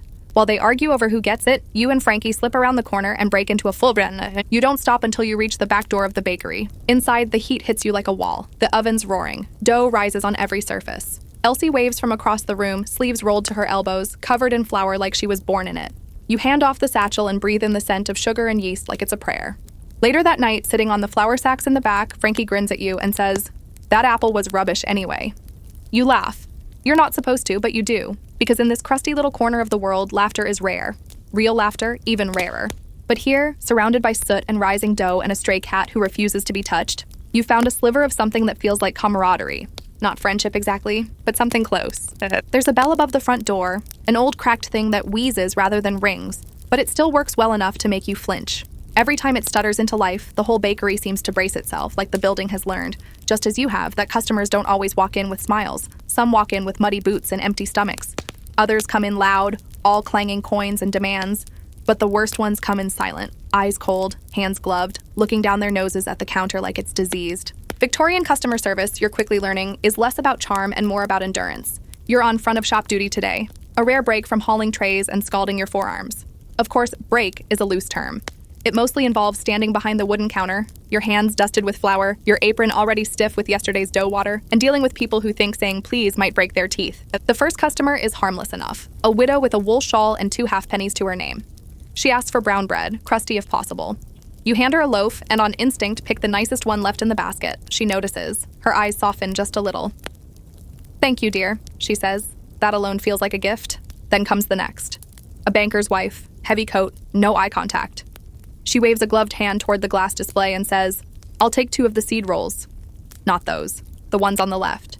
You box them up with care, trying not to breathe too heavily lest she accuse you of contaminating her lunch with common air. She drops a coin into your hand like she's worried you'll bite her. Doesn't say thank you. Doesn't even say goodbye. The third customer asks for a loaf, then tells you it's too dark. "Last time I was here," he says, "the bread was lighter." You know for a fact it wasn't you made it. But you apologize anyway. You fetch a paler one from the back, one that was supposed to go to a paying delivery customer. He inspects it like it might explode. Then he grunts and hands over a smudged tuppence. "Would you like a bag for that?" you ask, knowing full well you only have one left, and it's got a tear in the corner. He ignores the question and walks out. No bag, no words. And so it goes. There's a historical truth to this, one that doesn't show up in children's books about the charm of the olden days. The fact is, working in a Victorian bakery meant putting up with all stripes of customers, from starving laborers to sneering elites. And there were rules, unwritten ones that everyone knew. You were expected to smile, but not too much, respond quickly, but not speak first, and offer exactly what was asked for, but anticipate what wasn't. If you got it wrong, that wasn't a complaint. It was your fault, your failure, your flaw. Here's a particularly unfun fringe fact. Some upper-class customers would intentionally order difficult custom loaves just to assert dominance. Rye loaves with poppy seeds only on one side. Rolls split lengthwise before baking. Buns shaped like doves. These weren't culinary preferences, they were power plays. If the apprentice messed it up, that was an excuse to yell. Or worse, to complain to the master, who loved nothing more than dragging you into the back room and informing you, in vivid detail, just how replaceable you were. There's a scholarly debate, of course, about how much customer interaction apprentices actually had. Some historians argue most apprentices stayed in the back, hidden behind ovens and coal bins, and never dealt with buyers at all. Others suggest that in smaller bakeries, like this one, you were the face of the operation.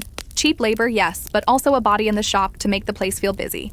You don't need an academic paper to know which version is true for you. It's mid-afternoon when it happens. A tall man in a top hat enters, one of those customers. You can smell the scent of expensive cologne trying to cover pipe smoke and ego. He has a cane, though it's clearly decorative, and a mustache that looks like it's been waxed into a weapon.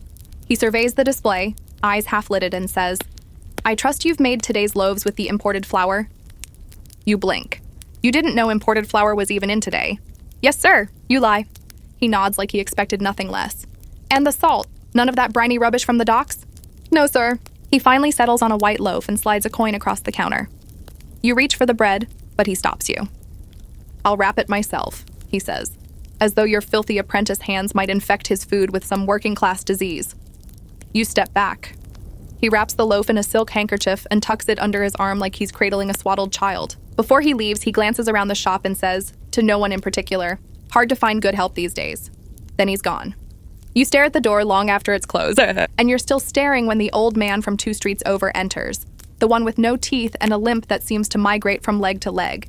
He grins wide and asks for whatever's left. You give him a near-stale roll and slip in half a sugar bun from the rejected tray. He sees it, doesn't say anything, just winks.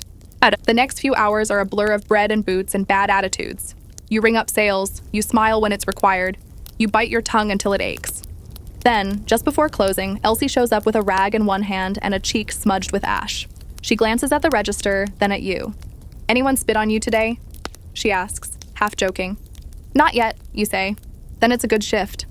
She takes over, and you retreat to the back where the ovens are finally quiet, and the heat feels less like punishment. You sit on an upturned crate and rub your temples, because baking might be hard. But customer service? Customer service is war. You know it's a holiday not by the calendar, because no one's giving you days off to read one, but by the way the bakery changes pace. It doesn't slow down, oh no, quite the opposite. It speeds up like someone's poured sugar and anxiety straight into the flour mix. You wake up to shouting. Not angry shouting, just urgent. The kind of noise that fills the hallways when everyone knows they're about to suffer but are pretending it'll be festive. Today, it's Christmas Eve, or as you've come to think of it, the day of the marzipan pigs and 3-hour sleep. The bakery's been preparing for over a week, stockpiling flour, hauling in eggs by the crate, and dusting off the special trays reserved for once-a-year treats. But now it's go time. You don't get to ease into it. The minute your boots hit the floor, you're handed a tray of unwrapped sweet buns and pointed toward a table that's already drowning in candied fruits. You barely get a morning out before you're pressing little crosses into the tops of buns, brushing them with syrup and slicing up bricks of gingerbread so hard they could kill a rat on impact. And everyone's moving double speed. Even Bill is pacing instead of hobbling. Elsie's already up to her elbows in almond paste, muttering curses that sound like a nursery rhyme. Frankie's bouncing between stations, face streaked with sugar and joy because he's 9 and doesn't know that the next 24 hours are going to age him a decade. You've been warned. Holiday baking isn't fun, no matter how many carols people hum under their breath. It's overtime with glitter. It's scalding jam, sugared burns, and shaping pastries so elaborate they'd make a French chef faint. Today's orders include gingerbread men, some smiling, some sinister, plum tarts, fruit-studded buns, custard pies, and the infamous marzipan pigs. The pigs are supposed to look jolly. Yours look like they've seen things. One of them might be weeping. No one has time to fix them. Onto the tray they go. Here's a historical truth with extra cinnamon. During the Victorian era, holidays, especially Christmas, were the busiest time for bakeries' orders tripled. Bread was still needed, of course, but now it was joined by a battalion of seasonal treats. Mince pies, sugar-crusted cakes, spiced loaves, and novelty confections shaped like animals, stars, or royal figures. People who didn't buy bread all year suddenly showed up with lists longer than your arm. And if they were rich, they expected delicacies, real almonds, imported spices, sugar so fine it looked like frost. You know, all the things you'll never get to taste without sneaking them when no one's looking. Let's not forget the fringe fact. Marzipan pigs were thought to bring luck for the new year. The more detailed the pig, the better the fortune. Some families even place them under pillows on Christmas night. Whether that's cute or terrifying is still up for debate. You just know you've shaped 30 pigs and not one looks remotely lucky. Mid-morning, the master brings in 2 extra helpers, young men from another bakery who are paid in coin, not apprenticeship opportunities. They're smug about it. One of them tries to explain how his bakery uses cardamom in the holiday buns. He's met with silence, followed by Elsie suggesting he take his cardamom and do something anatomically impossible with it. You like her more every day. The heat in the bakehouse becomes unbearable by noon. Every oven is fired up, every tray is loaded, and every available hand is either kneading, rolling, or shoving something into a box. You're sweating so much that the sugar keeps sticking to your arms. You're not just covered in flour. You are, at this point, approximately 14% confectionery. And still the orders come in. Big ones. Dozens of rolls, boxes of shortbread, pies as wide as your shoulders. You're told to carry a stack of them over to the solicitor's office up the road. You ask if someone can come with you. You're told, no, you've got legs. You balance the boxes as best you can, arms trembling, boots sliding across icy cobblestones. You get there and back without dropping a single tart. You expect someone to be impressed. No one is. One of the visiting bakers laughs at the sweat dripping from your chin. Back inside, the tempo hasn't let up. Sugar dust floats in the air like snow. Krusty is hiding somewhere under the proving drawers, only emerging to swipe bits of butter when she thinks no one's looking. The shop bell rings constantly. People shout over each other. One woman accuses Frankie of giving her the wrong mince pie and demands to see someone in charge. Frankie responds by crying so dramatically she forgets what she was mad about. There's a scholarly argument that Victorian Christmas was when the idea of indulgence took root in working-class homes. For one day, people bought what they couldn't afford, ate what they normally wouldn't, and convinced themselves it was joy. And maybe it was. But for you, working behind the scenes, it feels less like a celebration and more like a siege. Evening comes, but the work doesn't stop. The bakery stays open late on Christmas Eve, and you're expected to keep smiling, keep working, keep bleeding into the pastry if need be, but only a little. The last order of the day is a gingerbread house shaped like a manor. You pipe the windows with icing until your fingers cramp. You pipe the chimney the door. You add sugar icicles and crushed candy bricks. When it's done, it looks decent. A little crooked, slightly sinister, but festive. Someone slaps you on the back. You're too tired to see who it is. You clean the benches, sweep the crumbs, wrap your cracked hands in vinegar cloth. And then you stumble into the storeroom where the apprentices sleep and collapse onto the straw mattress. You don't dream of marzipan pigs or frosted buns. You dream of silence. Because that, in this place, is the rarest treat of all. You wake up to screaming. Not pain screaming, not yet, just the furious kind. The voice of someone who's reached the end of their rope and is now using it to strangle the closest authority figure. You jerk upright, straw clinging to your face. The smell of vinegar and yesterday's burnt sugar still thick in your nose. The bakehouse is vibrating, literally. Something's slamming against the walls. You throw your boots on and sprint down the stairs, half hoping this is just a fight between the delivery boys again. It's not. It's something bigger, louder, angrier. There's a mob outside the bakery. You don't see it at first. All you hear is the din, boots stomping on cobblestones, a shout that cracks like thunder, the sharp clatter of something being hurled against the shutters. Then you reach the front of the shop and look out through the smeared window. Dozens of people, maybe more, crowd the street. Not a festive crowd, not one you'd want to walk through. This is a hungry, tired, furious crowd. You see women in threadbare shawls holding baskets with nothing in them, men with soot-streaked cheeks, fists clenched, shoulders hunched against the wind, and children, barefoot, bone-thin, eyes scanning for scraps. They aren't here for sweets, they're here for bread. You turn to Bill. He's standing near the counter, jaw tight. "Flour price jumped again," he mutters. "Word got out we've got stores in the back." You blink at him. "But we don't. We barely have enough for next week." He shrugs. "Doesn't matter." There's a crash, glass shattering somewhere nearby, the shop window next door maybe, or one of the bakery's small back panes. You hear shouting now, directed squarely at your door. "Where's the bread then? We know you've got it. Don't you lie." The master finally appears, hair uncombed, shirt half-tucked, clutching a half-eaten heel of crust like it's a shield. He takes one look at the mob and turns the lock on the door. "Nobody opens anything," he barks. "If they want bread, they can go to Parliament and get it." Here's the historical context they don't teach you in nice, clean timelines. Bread riots were real, not rare either. Especially in times of scarcity, failed harvests, inflation, blocked imports, when grain prices spiked and bakers, stuck in the middle, became the scapegoats. Never mind that they had no say in the market. Never mind that they were scraping the bins just like everyone else. To the people on the streets, the bakery was a symbol, a building full of food, and when you're starving, symbols make easy targets. The fringe fact: some bakers were dragged from their shops and forced to sell bread at fair prices under threat of violence. In a few cases, mobs took the bread outright and handed out loaves on the street like revolutionaries. There's even a recorded incident of a bakery owner being dunked in a barrel of spoiled milk for refusing to open his store during a shortage. You eye the milk crate by the door and hope history isn't about to repeat itself. The scholarly debate comes in when trying to pinpoint who organized these riots. Some say they were spontaneous eruptions of desperation. Others argue there was coordination, early labor resistance, proto-unions, community defense. You don't care who planned it. All you know is that the bakery's about to be overrun and you're still wearing yesterday's socks. "Do we have anything?" you ask. "To sell? Even scraps?" The master laughs, not kindly. "You think I'm giving away bread to people who won't pay? Let them eat porridge." You don't say anything. You just glance at the tray of slightly burnt rolls in the back, the ones no one will buy, the ones usually saved for apprentices. You pick one up and crack open the back door just enough to slide your arm through. A child sees you, thin, dirt-smudged. She grabs the roll like it's treasure and runs others surge forward. You close the door again before it becomes a stampede. "Idiot," the master snarls, but Bill snorts. "At least someone's doing something useful." Things escalate fast. A brick hits the main window. You duck. Frankie screams from somewhere behind the proving drawers. Elsie grabs a peel and stands by the door like a soldier. You feel a surge of something primal. Not fear exactly, but a crackling kind of alertness. Like the bakehouse itself has transformed into a battlefield. You hear banging on the shutters now, and chanting. "Flour and fire! Flour and fire!" You don't know who started it. You don't know what it means, but it spreads. There's another crash, then silence, then the sound of boots, running, away. You dare to peek out again. The crowd is moving off, chased maybe, or distracted by another target. You see police in the distance, not helping, just watching. Inside, everything is still. The bakery's warm, but you feel cold. You lean against the wall, chest heaving, hands shaking. You weren't hurt. No one came in, but you feel like you've just run miles. Eventually, people start to speak again. Elsie tosses the peel down. Won't be the last one, she mutters. Bill nods. Things are going to get worse before they get better. The master says nothing, just retreats to his office with his crust. You all go back to work, because that's what you do. By evening, the bakery is patched. The broken window covered with a bread crate. The cracked counter wiped clean.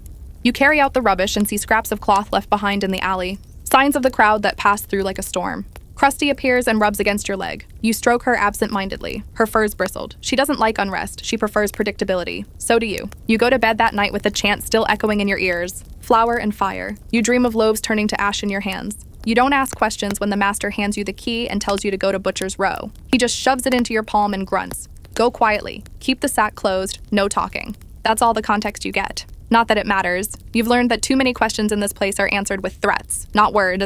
It's barely dawn, and the streets are still glazed in frost. The kind that sparkles in the early light and turns your boots into ice skates. You pull your coat tight and head off, sack slung over your shoulder, key clenched in your fist. You're not delivering bread this time. You're picking something up. The route to Butcher's Row isn't one you normally take. It winds behind the bakery, past the soot-blackened walls of the fishmongers, past alleys that reek of urine and cabbage water, and into a narrow passage lined with grim-faced men in stained aprons, cleavers hanging from their belts like sidearms. This isn't the cheerful meat market from children's stories. This is the underbelly, the dark arterial vein that feeds the bellies of half the city and asks no questions in return.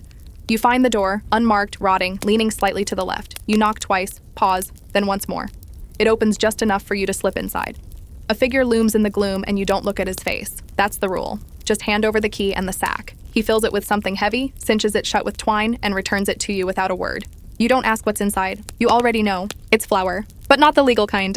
Welcome to the black market. Here's your historical truth for today. During times of scarcity, rationing, or high taxation, bakeries often turn to illicit suppliers to keep production going. Smuggled flour, off-the-books grain, or even salvaged stores from disreputable mills were passed hand-to-hand in shadowy exchanges like the one you just walked out of. If you got caught, the consequences were severe. Fines, closure, sometimes even jail. But if you didn't risk it, you couldn't bake. And if you couldn't bake, you didn't eat. You sling the sack over your shoulder and head back through the alleyways, keeping your head down. The weight of the flour isn't the problem. It's the weight of knowing. Knowing that what's inside isn't taxed, isn't tested, and might be cut with anything from chalk to powdered lentils. Still, it's better than empty bins and angry customers. There's a weird fringe fact tied to this. Some Victorian bakers kept 2 sets of books. One for the inspectors, one for reality.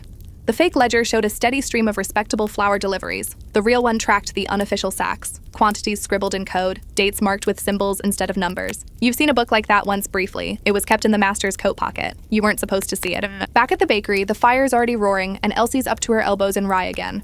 She doesn't ask what's in the sack, just gives you a look, then nods toward the back room. That's where you mix the batch. The texture's wrong. You can feel it immediately. It clumps oddly, sticks too much to the trough. The color's a little pale. The master tells you to adjust it, which means add a scoop of old flour to make it look more natural. You don't argue, you just knead. The debate among historians comes in here. How widespread was this kind of black market baking? Some argue it was rare, reserved for desperate moments. Others claim it was the norm in poorer districts, where margins were thin and oversight thinner. No one really knows, because no one kept honest records about breaking the law. But you're not thinking about history as you slam the dough down again and again, trying to beat it into submission. You're thinking about the sack about the man who didn't speak. About the fact that your lungs are filled with flour that might have come from a damp cellar or the back of a rat-infested cart. Later that day, the loaves made from that flour go on the shelf. They look fine. Slightly more brittle, perhaps, a little denser. But still bread, people buy them, people eat them, no one dies.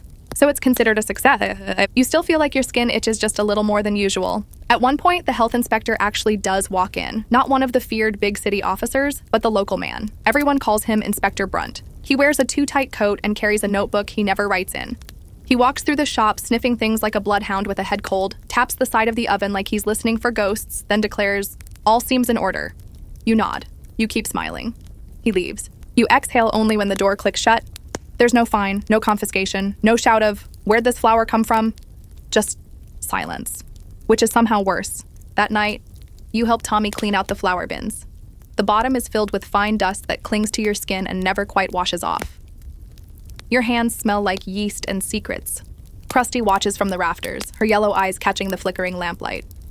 "Think it's real flour?" Tommy asks. You pause. "Close enough." He shrugs and goes back to scooping. Because in this place, close enough is practically a blessing. You finish the shift, your back aching, your fingers raw. You lie down on your cot and stare at the ceiling. For a moment, you imagine what it would be like to bake with only the best flour.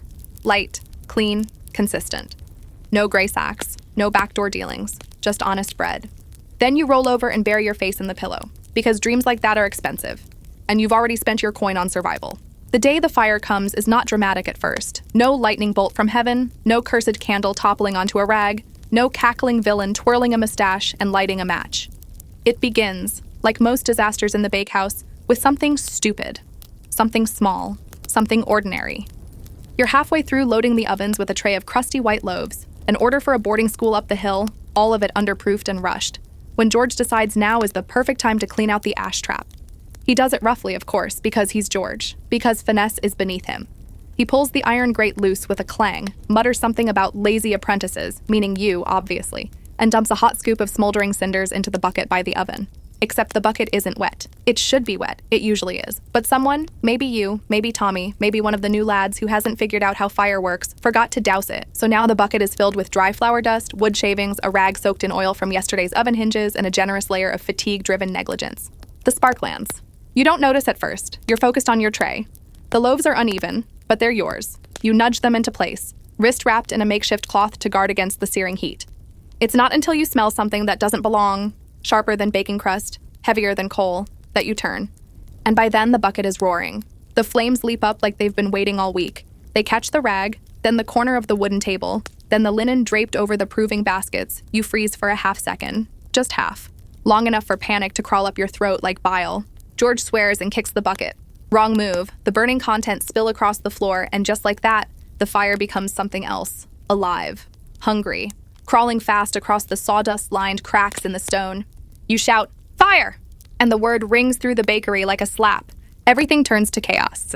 Elsie drops a tray of buns and sprints for the water barrel. Tommy, wide-eyed, grabs a sack of flour and uses it like a sandbag, uselessly slapping at flames while coughing through the smoke. The master barrels in from the office, barefoot and furious, shouting orders that contradict each other. You grab a rag, soak it in the mop bucket, and start beating at the nearest flames. It hisses, but it's not enough. The smoke is already thick, curling like black lace up toward the rafters. Somewhere above you, you hear something pop. A crack, a groan, the ceiling maybe, or the beams. Krusty's gone, vanished. You hope she's out, you tell yourself she's out. Historical truth, Victorian bakeries burned down a lot. Open flames, wooden interiors, flour dust suspended in the air like kindling. It didn't take much. One spark, one mistake, and the whole place could go up like a paper lantern. Fire departments were few and slow. And once a fire started, you often had minutes, if that, before the roof gave way. There's your fringe fact too. Flour dust is explosive. Really. Under the right conditions, if enough of it's suspended in the air and a flame hits just right, it ignites. There are recorded cases of entire bakeries blown apart by what the papers called dough blasts. You think of that now as someone throws a sack down and a puff of flour rises into the air, catching the light and nearly the fire. You and Elsie drag a bench away from the wall just before the flames reach it. Someone screams. Frankie, you think. But it's hard to tell where anyone is now. The smoke is so thick you're working blind. Your eyes water, your throat burns, you cough until your ribs feel like they're cracking. And through it all, the master yells about the till. Of course it is. You see him push through the smoke toward the counter, hacking, grabbing the coin box, stuffing it under his shirt like a shield. Then he turns and yells, "Get the recipe book!" You blink at him, tears in your eyes. The recipe book? It's not even a book. Just a leather-bound notebook with half-legible scrawls and a grease stain the size of whales. But to him, it's everything. "Now!" he shouts. So you do it. You duck under the smoke, climb the stairs 2 at a time, ignoring the growing heat behind you, the crackling of something collapsing in the rear room. You grab the book, the master's coat, and you don't even think about it. You call for Krusty. She answers. A soft, hoarse meow from under the cot. You drop to your knees, reach under, and there she is, singed and furious, but alive. You scoop her up into your shirt and bolt. Down the stairs, past the flames, out the back door, which is thankfully, blessedly, unlocked. You stumble into the alley behind the bakery, smoke rolling from the windows. Other apprentices are already there, panting, soot-faced, holding each other like survivors of some ancient war someone's crying. Someone else is laughing in that breathless, broken way that says they might never stop. Krusty claws her way out of your arms and disappears around the corner. You collapse onto the ground, the recipe book still clutched in your hand. You hear shouting, neighbors maybe. And finally, the clatter of a fire brigade's cart rolling down the cobbles. Buckets, hoses, shouting. The steam hisses as water hits flame. It takes an hour. The bakery doesn't burn to the ground. But it's close. The back room is gone. The rafters are blackened. The oven door is warped. The wall near the proving baskets is ash. When the smoke clears and the master steps inside, he looks around and says only, "Well, let's start cleaning." You want to punch him. Or laugh. Or cry. Instead, you follow him inside. Because what else is there to do? You mop, you scrub, you salvage. And at the end of the night, you eat a half-burnt roll while sitting on a blackened crate. No one thanks you. But Krusty reappears, curls up beside you, and purrs. And that, for today, is enough. The inspector walks in like he owns the place, which is bold, considering it nearly went up in smoke 2 days ago. His boots click against the scorched floorboards, freshly sanded to disguise the black streaks, and his coat, immaculate, buttoned, unwrinkled, carries the sharp tang of lavender water and too much authority. You know the type. Thin-lipped, sharp-eyed, clipboard tucked beneath one arm like a sword. He looks around the bakery with the practiced air of someone who enjoys making people nervous. No one talks. Everyone just rearranges themselves, like furniture. He doesn't smile. He doesn't greet anyone. Just steps over the lingering pile of wet wood left from the fire repairs and says flatly, "I'm here about the complaint." Your spine does a little twitch. What complaint? The master emerges from the side room, sleeves rolled, shirt half-buttoned, brow already damp with stress sweat. "Complaint?" he echoes, all innocence and wounded pride. "We've just had a fire. Surely the department could wait a day or two." But the inspector is already flipping open the clipboard. "Multiple reports," he says, not looking up, "about conditions, ingredient quality, possible contamination, rats." At that last word, everyone collectively freezes, including Krusty, who's perched in the windowsill licking her tail like a disinterested empress. Rats? Yes, always. But you'd made a pact not to mention them. Everyone knows they're here, but no one officially knows they're here. "I see no rats," the master says stiffly. The inspector finally looks up. "Do you see this?" He gestures to the corner of the proving area, where the wall is still a little darker than it should be. Char marks. A day ago, this place could have been a crematorium. "I could have died," Frankie offers from behind a sack of flour. Elsie elbows him. The inspector starts his rounds. Here's a cold, hard historical truth. By the mid to late 1800s, health inspectors were beginning to take a more active role in regulating bakeries and food production. But more active didn't mean competent or consistent. Some were genuine reformers trying to clean up dangerous conditions. Others were bribe-hungry civil servants who wanted a free loaf and a warm place to sit for 10 minutes. It was always a gamble. And today? Today you've rolled a real inspector. He's checking everything. Opening flour bins, lifting cloths, sniffing corners. He pokes at the proving drawers. He scowls at the coal bin. He inspects the water barrel and frowns. Stagnant, he mutters. You don't speak unless spoken to, but still, he turns to you. "You," he says. "How often do you clean the kneading surface?" Your brain blanks. You've scrubbed it a dozen times. But how often? Does whenever there's blood or mold count? Every day, you say, like a liar who knows they'll be punished anyway. He raises one eyebrow. That's it. No comment. Just moves on. Fringe fact time. Some inspectors carried little chemical kits, early testing tools that could detect alum, chalk, and other bread enhancers. They'd drop a few grains into a vial, shake it, and if the liquid turned green or fizzed, someone was about to have a very bad day. You watch now, heart pounding, as this inspector produces a small pouch from his coat and sprinkles something into a crusty sample from the shelf. You watch the vial like it's a time bomb. Nothing. Clear. The master exhales, but the inspector's not finished. "And your drainage?" he asks. You all stare at him blankly. He walks to the back corner, one of the ones least repaired since the fire, and points at the floor, where a small patch of water has pooled. Not sewage. Just sink runoff. But that's enough. "I'll need to note this," he says, scratching something onto the clipboard with the kind of satisfaction only civil servants achieve when destroying someone's week. There's a scholarly debate here, and yes, it's as dry as a biscuit left out in the sun, about how much these inspections actually improved bakery conditions. Some argue that regulation changed everything. Others say it was performative, temporary cleanups followed by a quick return to filth. A few historians even suggest the inspections made things worse in the short term, as bakeries focused on appearances instead of real reform. You're living proof of that. The master scrubbed the walls with vinegar the night before, but behind the clean cloths and newly stacked loaves, it's the same old rot. The inspector eventually makes it to the staff quarters. You trail him silently, stomach twisting. The room smells of vinegar-soaked rags, wet straw, and overworked humans. He pokes his head in, takes one look at the cots, and raises his eyebrow again. "How many of you sleep here?" You consider saying none, but the dried biscuit crumbs in your blanket would beg to differ. 4, you lie. It's more like 6. He scribbles something down. Finally, he closes the clipboard and turns back to the master. "You'll get my report in a week. I suggest improvements." Then he glances back at you and adds, "And gloves, for them. You wouldn't serve food with your own hands like that, would you?" You resist the urge to hold your cracked, scabbed fingers behind your back. The inspector leaves without another word. The master doesn't speak for a long minute. Then, back to work. That's it. You all move, because that's what you do. You shuffle back into place, like actors returning to a half-collapsed stage. You go back to kneading, Elsie goes back to shaping. Frankie disappears under the counter, probably to nap where the inspector didn't look. Later, while you're brushing flour off the shelf, you spot something on the windowsill, a dead rat, neatly deposited, likely courtesy of Krusty. You pick it up by the tail and toss it into the alley, a thank you gift, a warning, or maybe just part of the ritual. You don't know anymore, but you do know this. If the inspector comes back next week, he won't find much different. Maybe the walls will be whiter. But the bread will still come with secrets. Politics in the bakery isn't about elections, or bills, or gentlemen in parliament waving papers at each other across polished desks. It's about who gets first pick of the staff rolls, who's trusted to light the oven, who's allowed to shape the fancy loaves, and who gets left cleaning the ash trap with a broken brush and a nose full of soot. It's about alliances forged in crust and betrayal steeped in jam-quiet war, one floured glare at a time.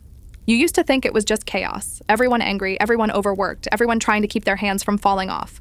But you've been here long enough now to notice the currents beneath the noise, the silent battles for power. The way old Bill gives extra sugar buns to the ones who side with him during arguments.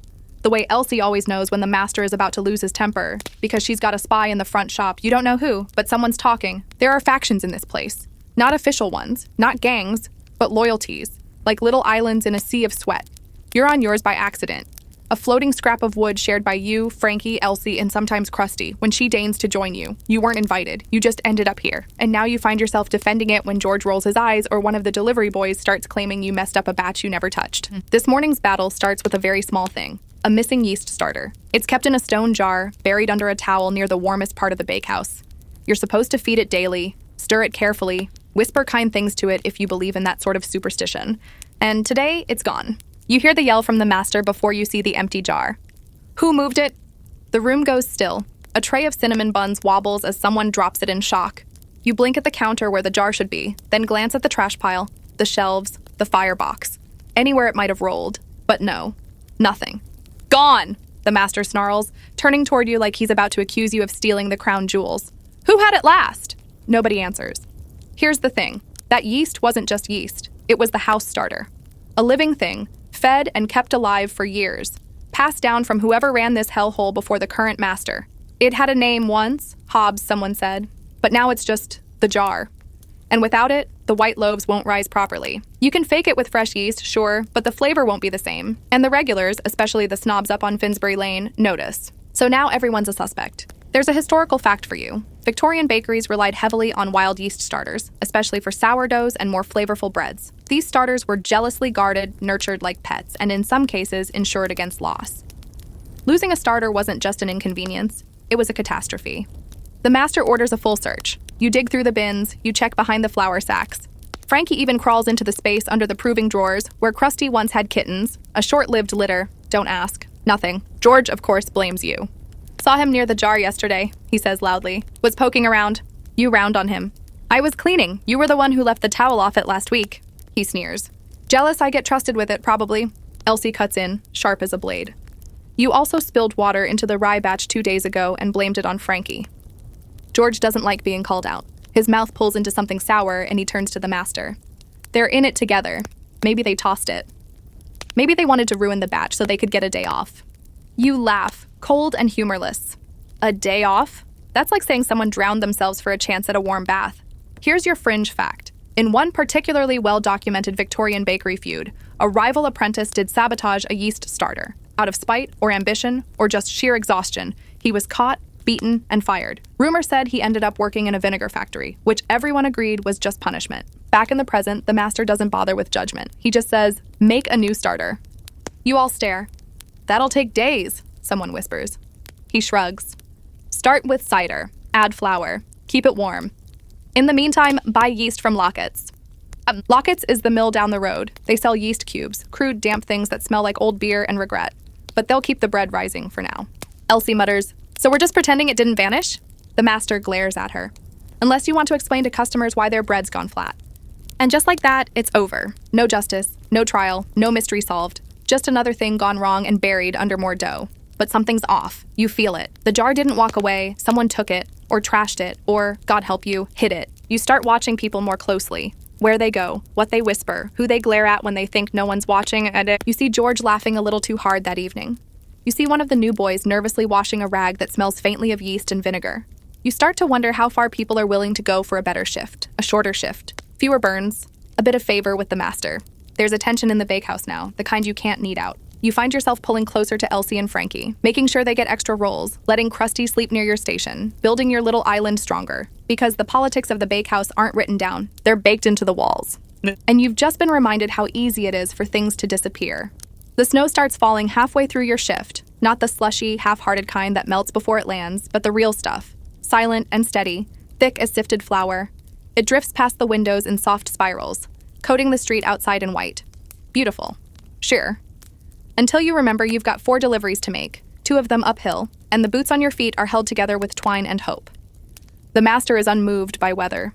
Bread doesn't stop for snow, he says, like that's some kind of proverb. He points toward the crates already packed and waiting by the door. Get them out, back by noon, and don't let the loaves freeze. Because, of course, it's your fault if the bread gets cold in the middle of winter. You wrap yourself in every layer you own, coat, scarf, hat that smells like onions for reasons you've stopped questioning, and load up the basket. It's heavier than usual. 3 rye loaves, a cluster of currant buns, and a special request for seeded rolls shaped like flowers from a seamstress who thinks she's royalty. Frankie appears with a grin and a second scarf. Guess who's your delivery partner, he says, voice muffled by wool. You don't even argue, you just let him carry the lighter basket and pray he doesn't slip and crack a bun. The streets are quiet, muffled by snow. Wagons creak along, their wheels crunching through the fresh powder. Chimneys smoke like sleepy dragons. Every window you pass flickers with firelight or candle glow. It's peaceful in that deceptive way, like a postcard scene, just soft enough to make you forget you're freezing to death. Your first stop is Mrs. Penley's, a retired schoolteacher with a voice like dry toast and a habit of counting her coins twice before handing them over. She accepts the rye, sniffs the currant buns, and says, "Last week's were sweeter." You nod, say nothing, and back away before she can critique the wrapping. The second stop is harder, a climb up a cobbled slope that seems to be actively trying to kill you. Frankie slips once, curses, and lands face first in a drift. You haul him up, brush off the snow, and manage not to laugh until he's out of earshot. There's a moment, as you round the corner past the old stone church, when the sun breaks through the clouds just enough to turn the snow golden. You both stop. Say nothing, just watch it. It only lasts a few seconds, but in that brief quiet, with the air tasting like cold metal and bread still warm in the basket, you feel something strange. Contentment, or maybe peace. They're not the same, but you'll take either. Here's your historical slice for the day. Victorian bakers delivered year-round, rain or shine or snowstorm. Boys as young as 8 ran deliveries across entire districts, hauling heavy baskets through freezing slush and smoky air, no protective coats, no heated carts, just stubborn legs, and the knowledge that coming back late meant docked meals or worse. And a fringe fact to chew on. Some bakeries had designated bread sleds. Small wooden toboggans fitted with rope and baskets to haul bread in the snow. Kids pulled them like reindeer, dodging dogs and drunkards in the icy streets. You envy them a little now as you slide on your heel and nearly wipe out for the 3rd time. The last house is the worst. Not far, but the customer is particular. Miss Arundel. She's the sort of woman who wouldn't be caught dead buying street bread, but insists on bakery deliveries. Because it's important to support the working classes. From a distance. You knock on the back door as instructed. The maid opens it with a sniff, accepts the rolls, and gives you a single coin with the delicacy of someone feeding a pigeon. Frankie sneaks a sugar lump from her counter. You don't stop him, neither does she. On the way back, the snow picks up, thicker now, the wind biting through your scarf. You walk faster, heads down, feet soaked, fingers numb. It's not romantic anymore. It's survival again. When you finally stagger into the bakery, the warmth is a slap to the face. Your skin prickles as it thaws. The oven's still going, and the air smells like cinnamon and coal. You strip off your coat, shake out the snow, and collapse near the bench where Elsie's shaping loaves. She looks up. Still alive? Barely, you groan. Frankie nods sagely. We saw the face of God. It looked like a custard tart. Elsie smirks, then passes you a heel of warm bread. It's plain. No butter, no jam, but it's soft and fresh, and you eat it like it's the finest meal you've ever had. Krusty emerges from under the bench, rubs against your leg, and settles near the coals. You swear she's smug. There's a scholarly debate, yes, really, about how integral bakery delivery boys were to the urban fabric of Victorian life. Some say they were the forgotten lifeline of the city, keeping families fed during harsh winters and economic slumps. Others claim they were exploited messengers, overworked and underfed, with no path forward except deeper into labor. You're too tired to care about that right now. You're just glad you didn't freeze into a bread statue out in the snow. That night, the snow keeps falling. You watch it from the bakery window while you scrub trays, the frost clinging to the glass like lace. Outside, everything is soft and glowing. Inside, the work never ends. But for one brief moment, you let yourself enjoy the silence. No shouting, no broken jars, no inspectors, just snow. And the slow rise of the next day's bread. You're jolted awake by a bucket of cold water, not metaphorically, an actual bucket. Real water, real cold. It hits you like a second birth, ripping you out of dreams that made slightly more sense than your waking life.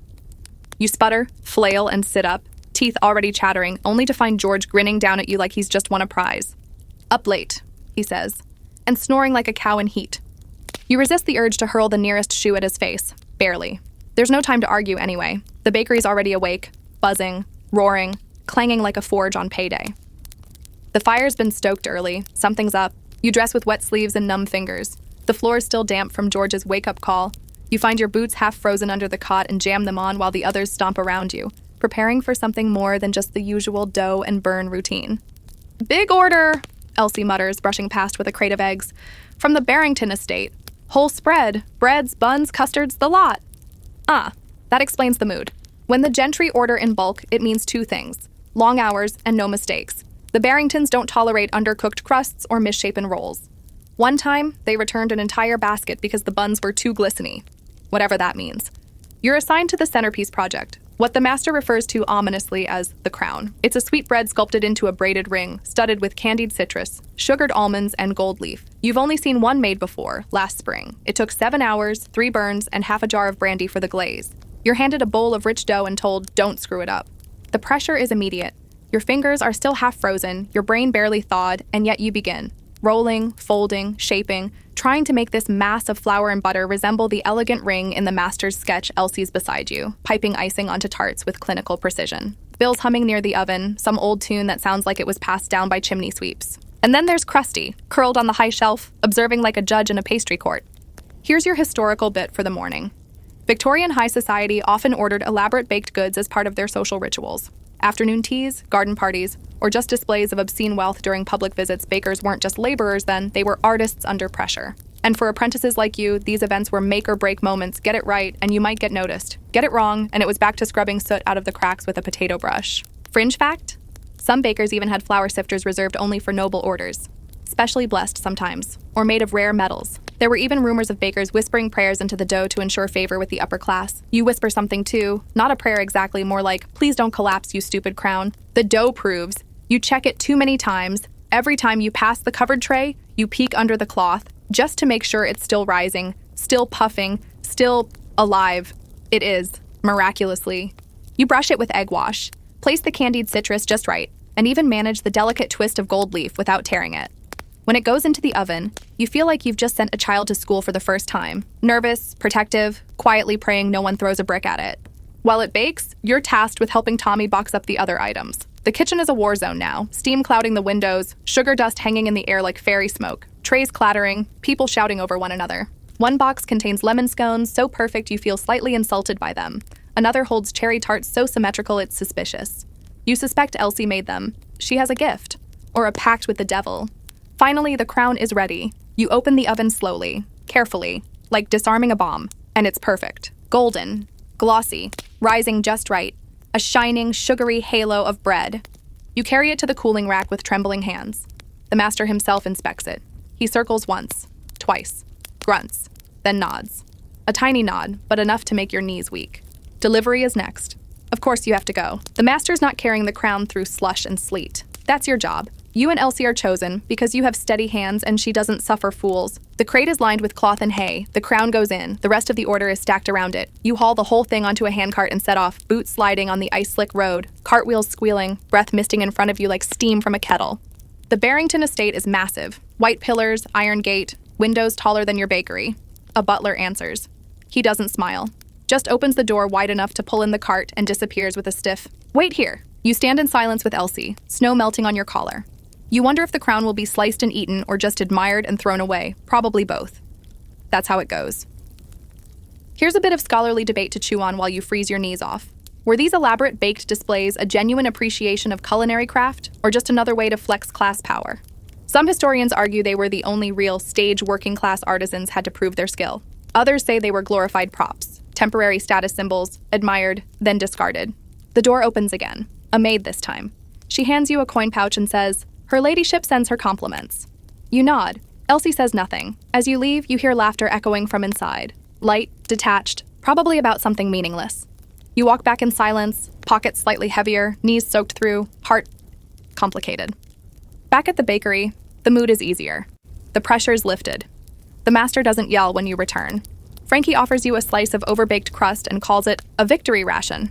Krusty steals it off your plate and disappears again. You collapse onto the flour sacks behind the oven and let your eyes drift shut. It was just bread, just dough, just sugar and eggs. But today, it was yours. And it didn't fall apart. You know something's wrong the moment you step into the bakehouse. It's not the smell. That's the same as always. Warm and heavy with yeast and singed crust. It's not the noise either. The usual chorus of slamming trays, grunted orders, and low curses is all accounted for. No, it's the stillness within the noise. A tension you can feel in your teeth. The kind that makes your skin go tight and your stomach drop just a little. Everyone's avoiding eye contact. Bill is sweeping the same patch of floor over and over. Elsie's got her sleeves rolled down, which she never does when the ovens are going, and her face is set in that tight, too calm way you only see before bad news. Even Frankie, bouncing as usual, is sticking unnaturally close to her side, like a shadow with a sweet tooth. You step toward the prep table, and then you see it.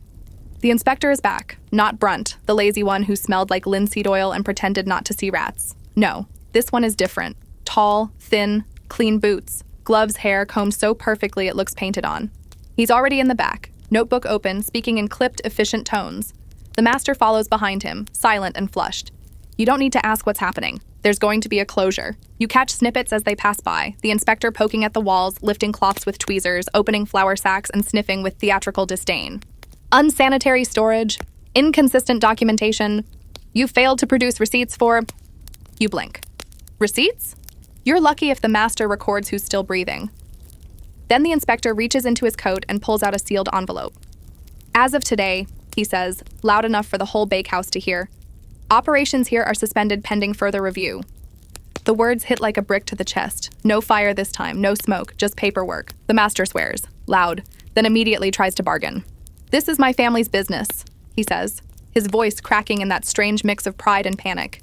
We've served this district for 30 years. And during those 30 years, the inspector cuts in. You've accumulated enough health code violations to fill a ledger. He hands over the letter. The master grabs it, crumples it without reading, and storms into the back room. And just like that, the bakehouse stops. The ovens are still hot. The proofing drawers still smell like rising dough. The prep table is lined with half-finished rolls. But the work ends. Nobody moves. Elsie speaks first. How long? The inspector tucks his notebook away. Minimum 2 weeks, possibly longer. 2 weeks. In bakery time, that's a lifetime. Here's your historical fact for the day. Health closures in Victorian times weren't always official. Often they were enforced by word of mouth, social shame, or a quiet threat from local authorities.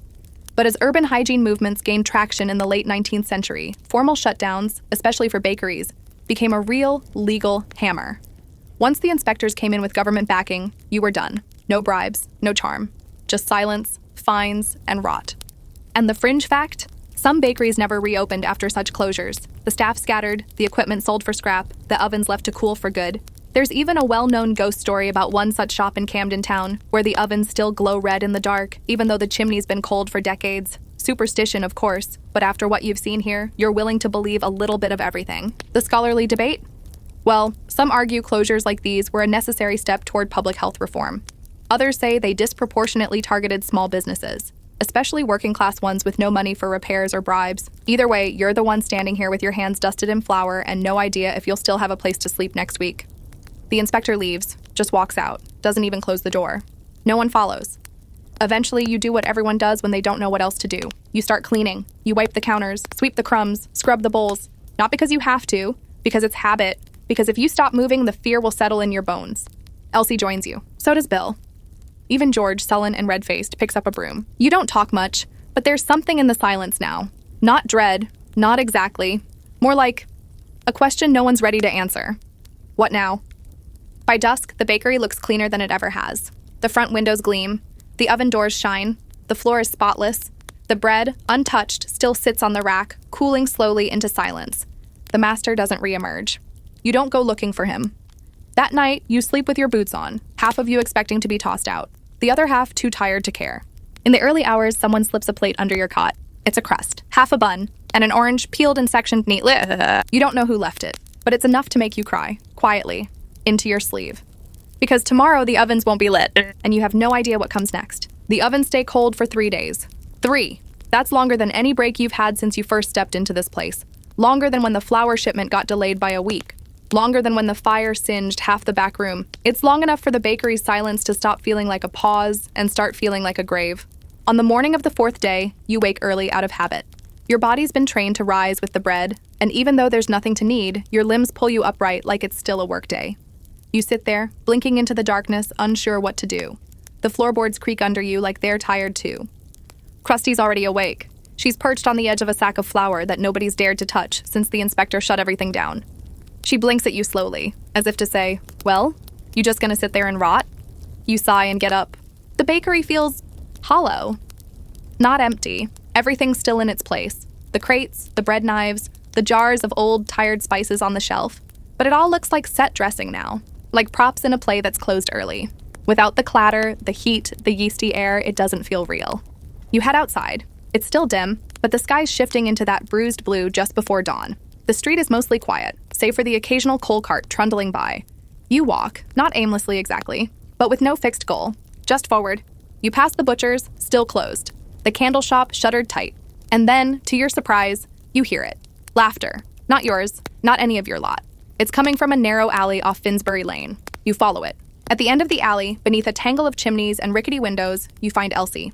She's kneeling on the cobblestones beside a makeshift oven, a crate with a sheet of iron balanced on top, glowing faintly from a coal fire beneath Frankie's there too, grinning like he's just pulled off a heist. Tommy's cracking eggs into a dented tin bowl, and Bill's wiping soot off his nose. They've built a secret bakehouse. Morning, Elsie says without looking up. Took you long enough. You blink. What is this? It's survival, Frankie chirps, placing a lumpy, under-risen dough ball on a blackened tray. You in? Turns out, when the bakery shuts down, the work doesn't disappear. The neighborhood still needs bread.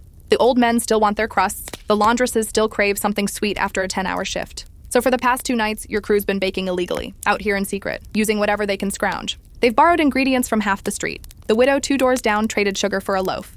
The fishmonger gave eggs in exchange for morning buns. Someone even gave you a tiny bag of cinnamon. Might have been stolen. No one asks. This is your final historical truth. In Victorian times, when rules failed the working class, as they so often did, people made their own systems, underground kitchens, pop-up bread stalls, even rogue baking collectives sprouted like weeds between cobblestones. Most of them were short-lived, but some grew into proper bakeries when the dust settled. And your fringe fact? There were entire illegal baking networks in London's East End, complete with fake shop fronts and secret supply lines.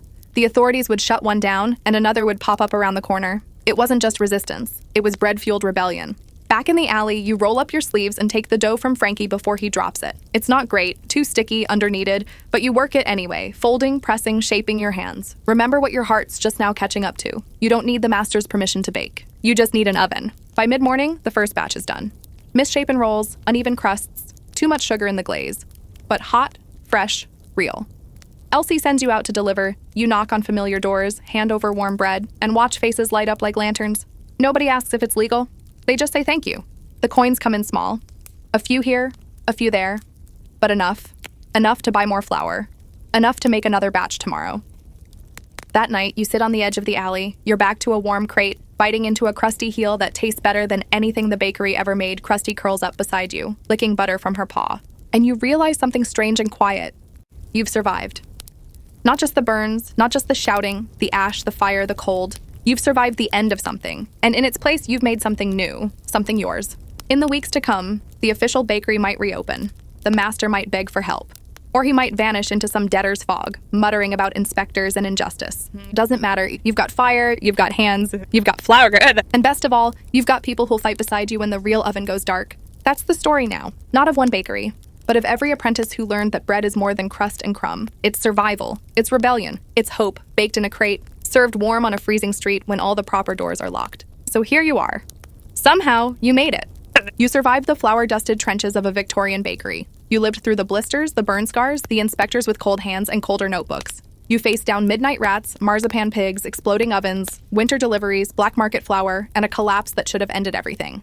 And yet, when the shutters closed and the bread racks emptied, you didn't vanish with them. You found another way. The bakehouse didn't save you. You saved you. That might not sound like much, but in a city that chews people up and spits out crumbs, that's a miracle.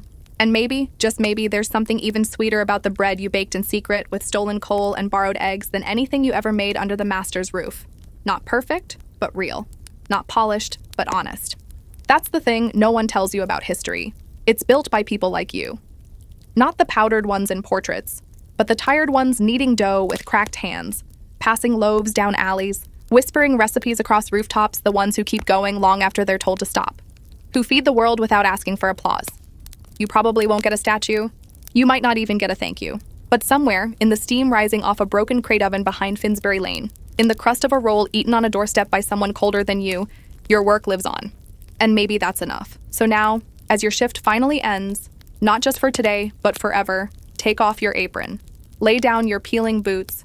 Let your arms go slack and your eyes get heavy. You've done more than anyone expected. The oven's cooling, the city is sleeping, and the bread will rise again tomorrow.